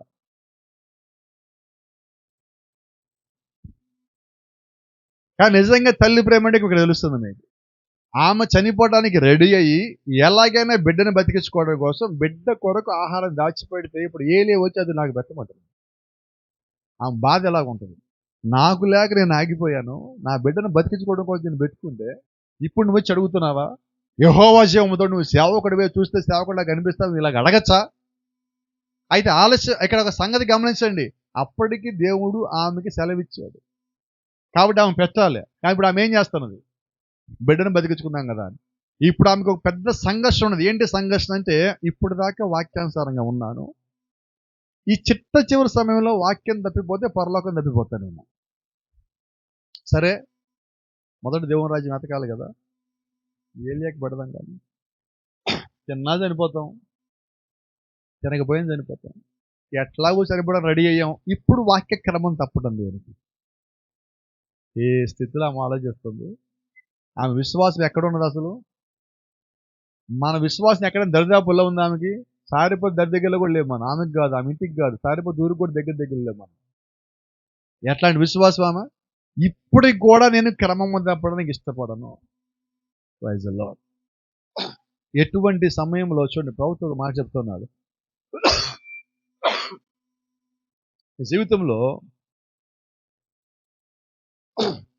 నువ్వే తప్పు చేయకుండా, ఒకవేళ తప్పు చేస్తున్నా, నీ తప్పులన్నీ ఒప్పుకున్నా, అన్ని క్రమంగా నువ్వు చేసినా, దేవుడి దగ్గర పోయి ప్రభా నేను తప్పు చేస్తాను ఒప్పుకున్నాక చాలాసార్లు అనుకుంటావు చాలామంది, ప్రభా నేను ఒప్పేస్తున్నా కాబట్టి ఇక నా సమస్యని పోయి నువ్వు తీర్చేస్తావు అనేస్తూ ఉంటారు. అయినా కూడా సమస్యలు పోవాలాగే ఉంటాయి. నువ్వు ఒప్పుకున్నా కూడా దేవుడికి కొన్నిసార్లు సమస్యలు తీసేయడు. కారణం ఏంటంటే అది నీకు ఇవ్వబడిన పరీక్ష సమయం. ఆ సమయంలో ఓపిక పట్టి ఉండాలి. అప్పుడు నువ్వు కలిగి ఉండాల్సిన తెలుసా? నిరాశ లేకుండా ఉండటం. ఇక్కడే మనం పడిపోయేది. నేను ఉపవాసం ఉంటున్నానే, నేను ప్రార్థన చేస్తున్నాను, నేను చర్చికి వెళ్తున్నాను, గుప్పిళ్ళు తిప్పుతున్నానే, నేను దేవుణ్ణి ఎక్కడ తక్కువ చేయలేదే. ఇంతకుముందు తప్పులో ఉన్నా, ఇంతకుముందు పాపంలో ఉన్నా, ఇంతకుముందు అబద్ధంలో ఉన్నా, ఇంతకుముందు మోసంలో ఉన్నా, ఇంతకుముందు దొంగతనంలో ఉన్నా, ఇంతకుముందు వ్యభిచారమే చేస్తున్నానేమో. వాటన్నిటిలో నుంచి ఇప్పుడు బయటకు వచ్చేసా కదా, ఇప్పుడు కరెక్ట్గానే ఉన్నా కదా, దేవుడి దగ్గర అన్ని ఒప్పేసుకున్నా కదా, మళ్ళీ వాటేపు చూడటంలా కదా, ఇప్పుడు ఎందుకు నాకు ఇలాగ అవుతున్నాను? ఇప్పుడు నీకు పరీక్ష. ఇప్పుడు నువ్వు కలిగి ఉండాల్సింది ధైర్యం. చాలా జాగ్రత్త. ఎక్కువ మంది పడిపోయేది ఇక్కడ. ఇప్పుడు వాస్తవంగా ఆమె ఏలియాని తోసేయచ్చు ఒక్క పూట భోజనం కోసం. మీరు గమనించండి, ఆ ఒక్క పూట నేను పెట్టను పో అని ఏలియాని పంపించేస్తే ఆమె తింటే ఆమె బతుకుతుంది, కానీ దేవుని రాజ్యం పోతుంది. ఒకసారి ఏషవ దగ్గరికి పోదాము. ఏషవ దగ్గరికి వెళ్ళొద్దాం ఒకసారి అంటే. ఏషవ దేనికి పడిపోయాడు? ఒక్క పూట భోజనానికి ఆయన పడిపోయాడు. ఈమె చనిపోవడానికి ఆయన రెడీ అయింది, కానీ పడిపోవడానికి మాత్రం ఒప్పుకోవాలి. ఈరోజు నిజమైన వర్తమాన విశ్వాసం అంటే ఎవరు? పడిపోవటానికైనా, చచ్చిపోవటానికైనా దేనికైనా రెడీ, కానీ వాక్యం నుంచి బయటికి తొలగిపోవడానికి మాత్రం నేను రెడీగా. అది నిజమైన వర్తమాన విశ్వాసం యొక్క లక్షణం. నీ స్థితి ఏదైనా, పరిస్థితి ఏదైనా, ఇబ్బంది ఏదైనా, శోధన ఏదైనా, బాధ ఏదైనా, నువ్వు వాక్యాస్థానికి నిలబడినప్పుడు రెట్టింపు ప్రతిఫలం పొందుకొని తీరతావు నువ్వు. వర్తమానం అంటుంది డోంట్ బి డిస్కరేజ్. నువ్వు ఎన్నడూ నిరాశ చెందవద్దు. అదే సమయంలో నీ హృదయములో ఒక నిశ్చయత కలిగి ఉంది. ఎందుకంటే మార్గమే లేని చోట దేవుడు మార్గం ఏర్పరిచే దేవుడు. ఆమెకే భోజనం లేదు, పిల్లోడికే భోజనం లేదు, కానీ ఇప్పుడు దేవుడు ఆమె కలిగి ఉన్న నిశ్చయితను బట్టి, ఆమె కలిగి ఉన్న ధైర్యం బట్టి, ఆమె కలిగి ఉన్న నమ్మకాన్ని బట్టి, ఆమె కలిగి ఉన్న విశ్వాసం బట్టి దేవుడు ఆశ్చర్యమైన కార్యం చేసి ఆ కుటుంబానికి భోజనం ఇచ్చాడు. ఇప్పుడు ఆమె హృదయంలో ఒక నిశ్చయిత ఉన్నది. వచ్చిన వాడు సేవకుడు, నేను ఈయన చేర్చుకుంటే సేవకుని ఫలాన్ని పొందుకుంటా. వచ్చిన వాడు ప్రవక్తను చేర్చుకుంటే ప్రవక్త ఫలాన్ని పొందుకుంటా. వైజల్లో వచ్చిన సంగతి చెప్పనండి. ఇప్పుడు ఒకసారి ప్రాఫిట్ మీటింగ్స్కి వెళ్ళి వస్తున్నప్పుడు ఇంటి దగ్గరికి ఒక అతను వచ్చాయా మా అబ్బాయి ఈ ఊళ్ళోనే హాస్పిటల్లో ఉన్నారు, ప్రార్థన చేస్తారా వచ్చాను. కొంచెం బిజీగా ఉన్నారంటే లేదు మా ఇంటికి ఒక్కసారి వచ్చి నువ్వు ప్రార్థన చేసి వెళ్ళిపో, ఈరోజు ఉదయంలోపే 10 గంటల్లోపు వచ్చి ప్రార్థన చేసి వెళ్ళని అడిగాడు. సరే ఎక్కడ అంటే ఈ ఊళ్ళోని దగ్గరలో ఉన్న హాస్పిటల్కి వెళ్ళాడు. లోపలికి వచ్చాడు. ఆ బెడ్ మంచం మీద పడుకొని ఉన్నాడు. బ్రెయిన్ ఆపరేషన్ చేశాడు. తల ఎంత ఉబ్బిపోయి ఉంది. ఇక్కడి నుంచి ఇక్కడ దాకా ఇలా మొత్తం కట్ చేసేసింది. చిన్నపిల్లోడు కదా, చేతులకి చెక్కలు పెట్టి కట్టేసి దానికి సెలైన్ బాటిల్ పెట్టింది. ఇదంతా ఆపరేషన్ చేశారేమో, కేవలం ఈ ముక్కు దగ్గర, చెవు దగ్గర చిన్న చిన్న హోల్స్ పెట్టి, నోటికి చిన్న హోల్ పెట్టి ఉంచారు. సంవత్సరంలో పిల్లోడు. మొత్తం అన్ని కట్లేసేస్తున్నాయి తలంతా. ప్రవక్త లోపలికి వెళ్ళినప్పుడు ఆ బిడ్డను చూస్తే, మీకు తెలుసో తెలియదో, తలకి కానీ ఆపరేషన్ చేస్తే చాలా చెడ్డ వాసన వస్తుంది అక్కడంతా. బ్రెయిన్ ఆపరేషన్ చేస్తే చాలా చెడ్డ స్మెల్ వస్తుంది. మీకు తెలుసు అనుకుంటుంది, చాలా బ్యాడ్ స్మెల్ వస్తుంది లోపలంతా. అక్కడికి వెళ్ళినప్పుడు అది చూసి వామిటింగ్స్ లాగా వచ్చేసి బయటికి వెళ్ళిపోయి వామిటింగ్స్ చేసుకుని ఒక మాట అంటాడు, ప్రభువా ఇలాంటి బిడ్డలకి ప్రార్థన చేయడం కోసం నేను ఇంకా భూమి మీద ఉంచావా?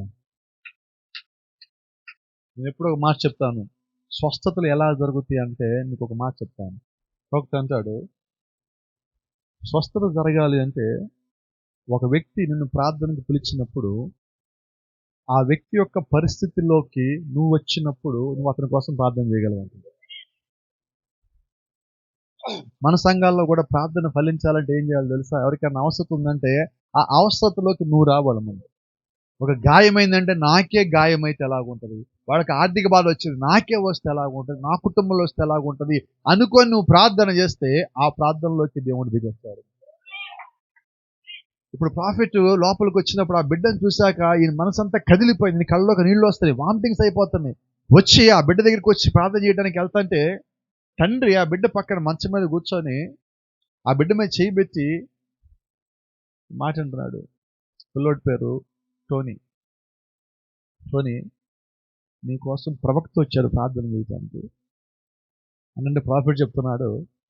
ఆ మాటలిని తండ్రి స్వరం వినగానే ఆ పిల్లోడి చేతులు గడుపుతా ఉన్నాడు. కళ్ళు కనబట్టల్లా, చెవులు ఎక్కడున్నాయో తెలియటల్లా, తలంతా ఉబ్బిపోయి ఉన్నది. కానీ తండ్రి స్వరం వినగానే ఆ మంచంలో తలంతా ఆపరేషన్ చేసుకుని ఆ బిడ్డ కూడా చేతులు గడుపుతూ ఉన్నాడు. నిజంగా దేవుని యొక్క పిల్లలు ఎవరైతే ఉన్నారో ఆయన స్వరం వినబడగానే అలా కదులుతాను ఏ స్థితిలో ఉన్నా కూడా. అందుకంటే నా గొర్రెలు నా స్వరం వినను. ఆ తండ్రి గొంతుని ఆ పిల్లోడు గుర్తుపెట్టాడు. ఈ లోపలికి వెళ్తే నీ కళ్ళు నీళ్ళు ఆగట్లా, దారలా గారిపోతున్నాయి. ఏడుస్తా ఉన్నాడు. లోపలికి వెళ్ళి ఆ పిల్లోడు తల మీద చేయి పెట్టి ప్రార్థన చేసి, ప్రభువా ఇంకా సహాయం చేయి అని చెప్పి ప్రార్థన చేసి కారులోకి వచ్చి కూర్చుంటే కారులోకి వచ్చి కళ్ళు దూసుకుంటున్నాడు. అందులో ఆ సేవకుడు వచ్చాడు. వచ్చి ప్రార్థన ఆ అబ్బాయి నాన్న వచ్చాడు. వచ్చి కారు దగ్గరికి వచ్చి, అయ్యా చాలా వందనాలు ప్రార్థన చేస్తున్నానికి అని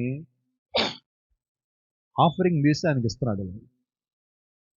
అన్నాడు, వద్దు పిల్లోడికి ఏదన్నా ఇవ్వు, హాస్పిటల్లో ఫీజులు అవన్నీ ఉంటాయి కదా, ఆయన కట్టు అని అంటే ఆ పిల్లోడు వాళ్ళు నాన్న అంటున్నాడు, అయ్యా నేను కూడా పాస్టర్ గారిని, ఇది నా దశం భాగం, నేను మీకు ఇస్తున్నాను తీసుకుని. సరే తీసుకొని పిల్లోడికి ఉంచి అనగానే పిల్లోడికి ఇవ్వనగా, లేదు ఇది నేను పిల్లోడికి వాడుకోవటాను కానీ నా దశం భాగం నేను సేవకునికే ఇవ్వాలి.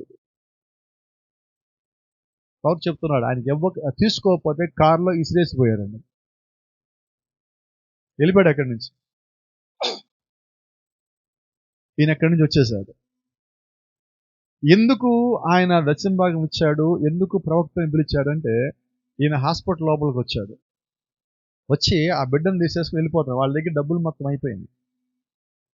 ఆ బిడ్డకి ట్రీట్మెంట్ చేయడానికి వాళ్ళ దగ్గర ఇంకా డబ్బులు లేవు. వెళ్ళిపోతున్నారు. ప్రవక్తతో ప్రార్థన చేయించుకుందాం, ఆ తర్వాత బిడ్డ బతుకుతాడో లేదో తెలియదు. ఇక్కడ ఆ స్త్రీ ఎటువంటి పరిస్థితిలో ఉన్నదో అక్కడ చిన్న సేవకుడు అదే పరిస్థితిలో ఉంది. ఆయన దగ్గర ఉన్న చివరి డబ్బులు దశంభాగం, ఇది నా పిల్లోడికి ఎక్కడ వాడేస్తానన్ను అన్న అనుమానంతో దాన్ని కూడా తీసుకొచ్చి సేవకుడికి ఇవ్వాలని దశంభాగం కట్టేశాడు. ఆ పిల్లోడిని తీసుకొని బయటకు వచ్చేస్తా ఉంటే హాస్పిటల్ స్టాఫ్ ఆపారు. ఏంటి వెళ్ళిపోతున్నాం ఏంటంటే, లేదు నా దగ్గర డబ్బులు అయిపోయినాయి, ఉదయం మనం మాట్లాడుకున్నాం కదా 10 గంటల వరకే మేము ట్రీట్మెంట్ ఇస్తామన్నారు, మేము తీసుకెళ్ళిపోతున్నామంటే అప్పుడు హాస్పిటల్ స్టాఫ్ చెప్పారు, లేదు మీ పిల్లోడికి అవసరమైన ట్రీట్మెంట్కి అంతా డబ్బులు కట్టేస్తారు, తీసుకెళ్ళాల్సిన పని లేదని. ఎవరు కట్టారో తెలియదు. 3.5 సంవత్సరాలు ఆ తల్లి ఆ బిడ్డ ఎలా పోషించబడ్డా ఎవరికి తెలియదు.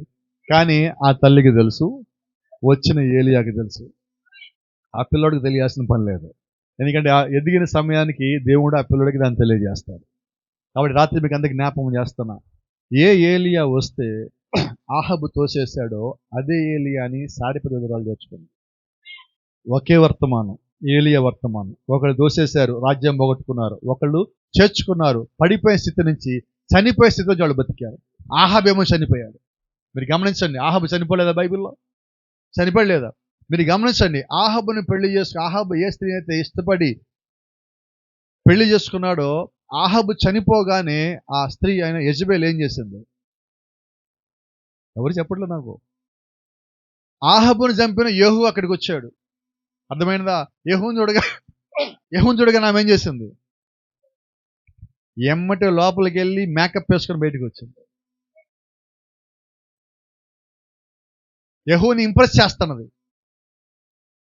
అందుకంటాను, వాక్యానుసారంగా లేని స్త్రీనిగా నువ్వు పెళ్లి చేసుకుంటే ఏమవుతుందంటే, ఒకరోజు నువ్వు పతనం అయిపోయినా, పాడైపోయినా, చెడిపోయినా వెంబటి ఇంకో మార్గం ఎత్తుకుంటుంది.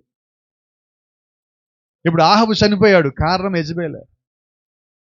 దేవుడి చేత ప్రేరేపించబడి యెహూ అతను చంపాడు. ఇప్పుడు యెహూ కింద ఉంటే పైనుంచి మేకప్ వేసుకొని రెడీగా ఉన్నది. ఈమెను పెళ్లి చేసుకుంటాడేమో ఈయనతో కలిసి ఉందామని.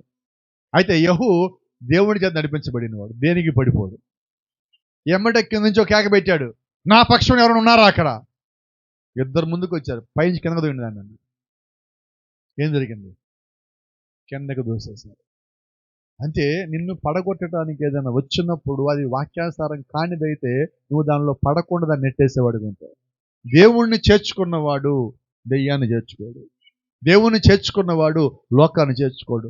దేవుని చేర్చుకున్నవాడు అపవిత్రతను చేర్చుకోడు. దేవుని చేర్చుకున్నవాడు దేవుని చిత్తాన్ని చేర్చుకున్నాడు. ఏమన్? ఇప్పుడు ప్రవక్త ద్వారా బోధించబడి యెహూ వచ్చాడు. యెహూ ప్రవక్తను చేర్చుకున్నాడు. ఆహాబు ప్రవక్తను చేర్చుకోవాలి, పోగొట్టుకున్నాడు. యెజబెలు ప్రవక్తను చేర్చుకోవాలి, పోగొట్టుకోడు. ఆహాబు యెజబెలు నమ్మకపోయినా వాళ్ళకి ఏలియాని ప్రవక్త. వాళ్ళు చేర్చుకోవాలా? అసలు పక్కన ఎక్కడో, ఏళ్ళ ఊరు కాదు, సారిపోతుకు వచ్చినప్పుడు ఆమె ఎమ్మట చేర్చుకున్నది, ఆమె దీవించబడింది. ఈరోజు మన పరిస్థితి కూడా అంతే. ఇజ్రాయెల్ చేర్చుకోవాలా, వాళ్ళు శపించబడ్డారు. అక్కడి నుంచి వచ్చిన దేవుణ్ణి, వాక్యాన్ని, ఆ ప్రవక్తల్ని మనం చేర్చుకున్నాం కాబట్టి ఈరోజు మనం దీవించబడతాం. దేవుని యొక్క రాజ్యానికి వెళ్ళడానికి దేవుడు మనకి అన్ని ఏర్పాట్లు చేస్తున్నాడు.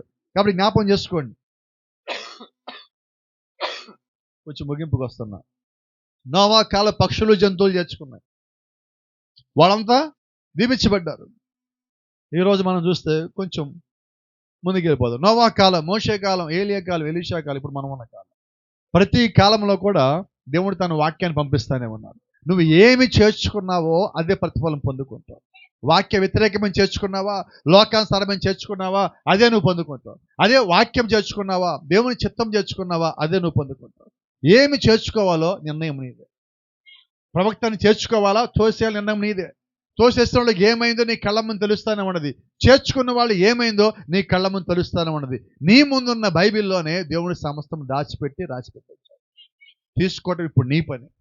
ఎక్కడో దక్షిణ అమెరికాలో ఉన్న ఒక నల్లజాతీయురాలు, చదువు కూడా సరిగ్గా రానామా, ప్రార్థన చేస్తే దేవుడు తన ఏలియాని అక్కడ పంపించాడు. ఈరోజు వాక్యంలో ఉండి, వర్తమానంలో ఉండి, సత్యమేంటో తెలిసి, మర్మమేంటో తెలిసి, రాకడ ఉందని తెలిసి, ఎత్తబడతామని తెలిసి, తీవ్రపడిందని తెలిసి, దేవుని రాజ్యానికి వెళ్తామని తెలిసి నువ్వు సిద్ధపడి ప్రార్థన చేస్తే దేవుడు నీ కొరకు పంపించడా? నీ అవసరం తీర్చడా? నీ సమస్య తీర్చడా? నీకున్న ప్రతి స్థితిని మార్చలేడా అంటే ఖచ్చితంగా మారుస్తాడు. నమ్ముట నా వల్ల అయితే నాకు సమస్తము సాధ్యమే. God bless you. దేవుడు మిమ్మల్ని దీవించును గాక. షలోమ్.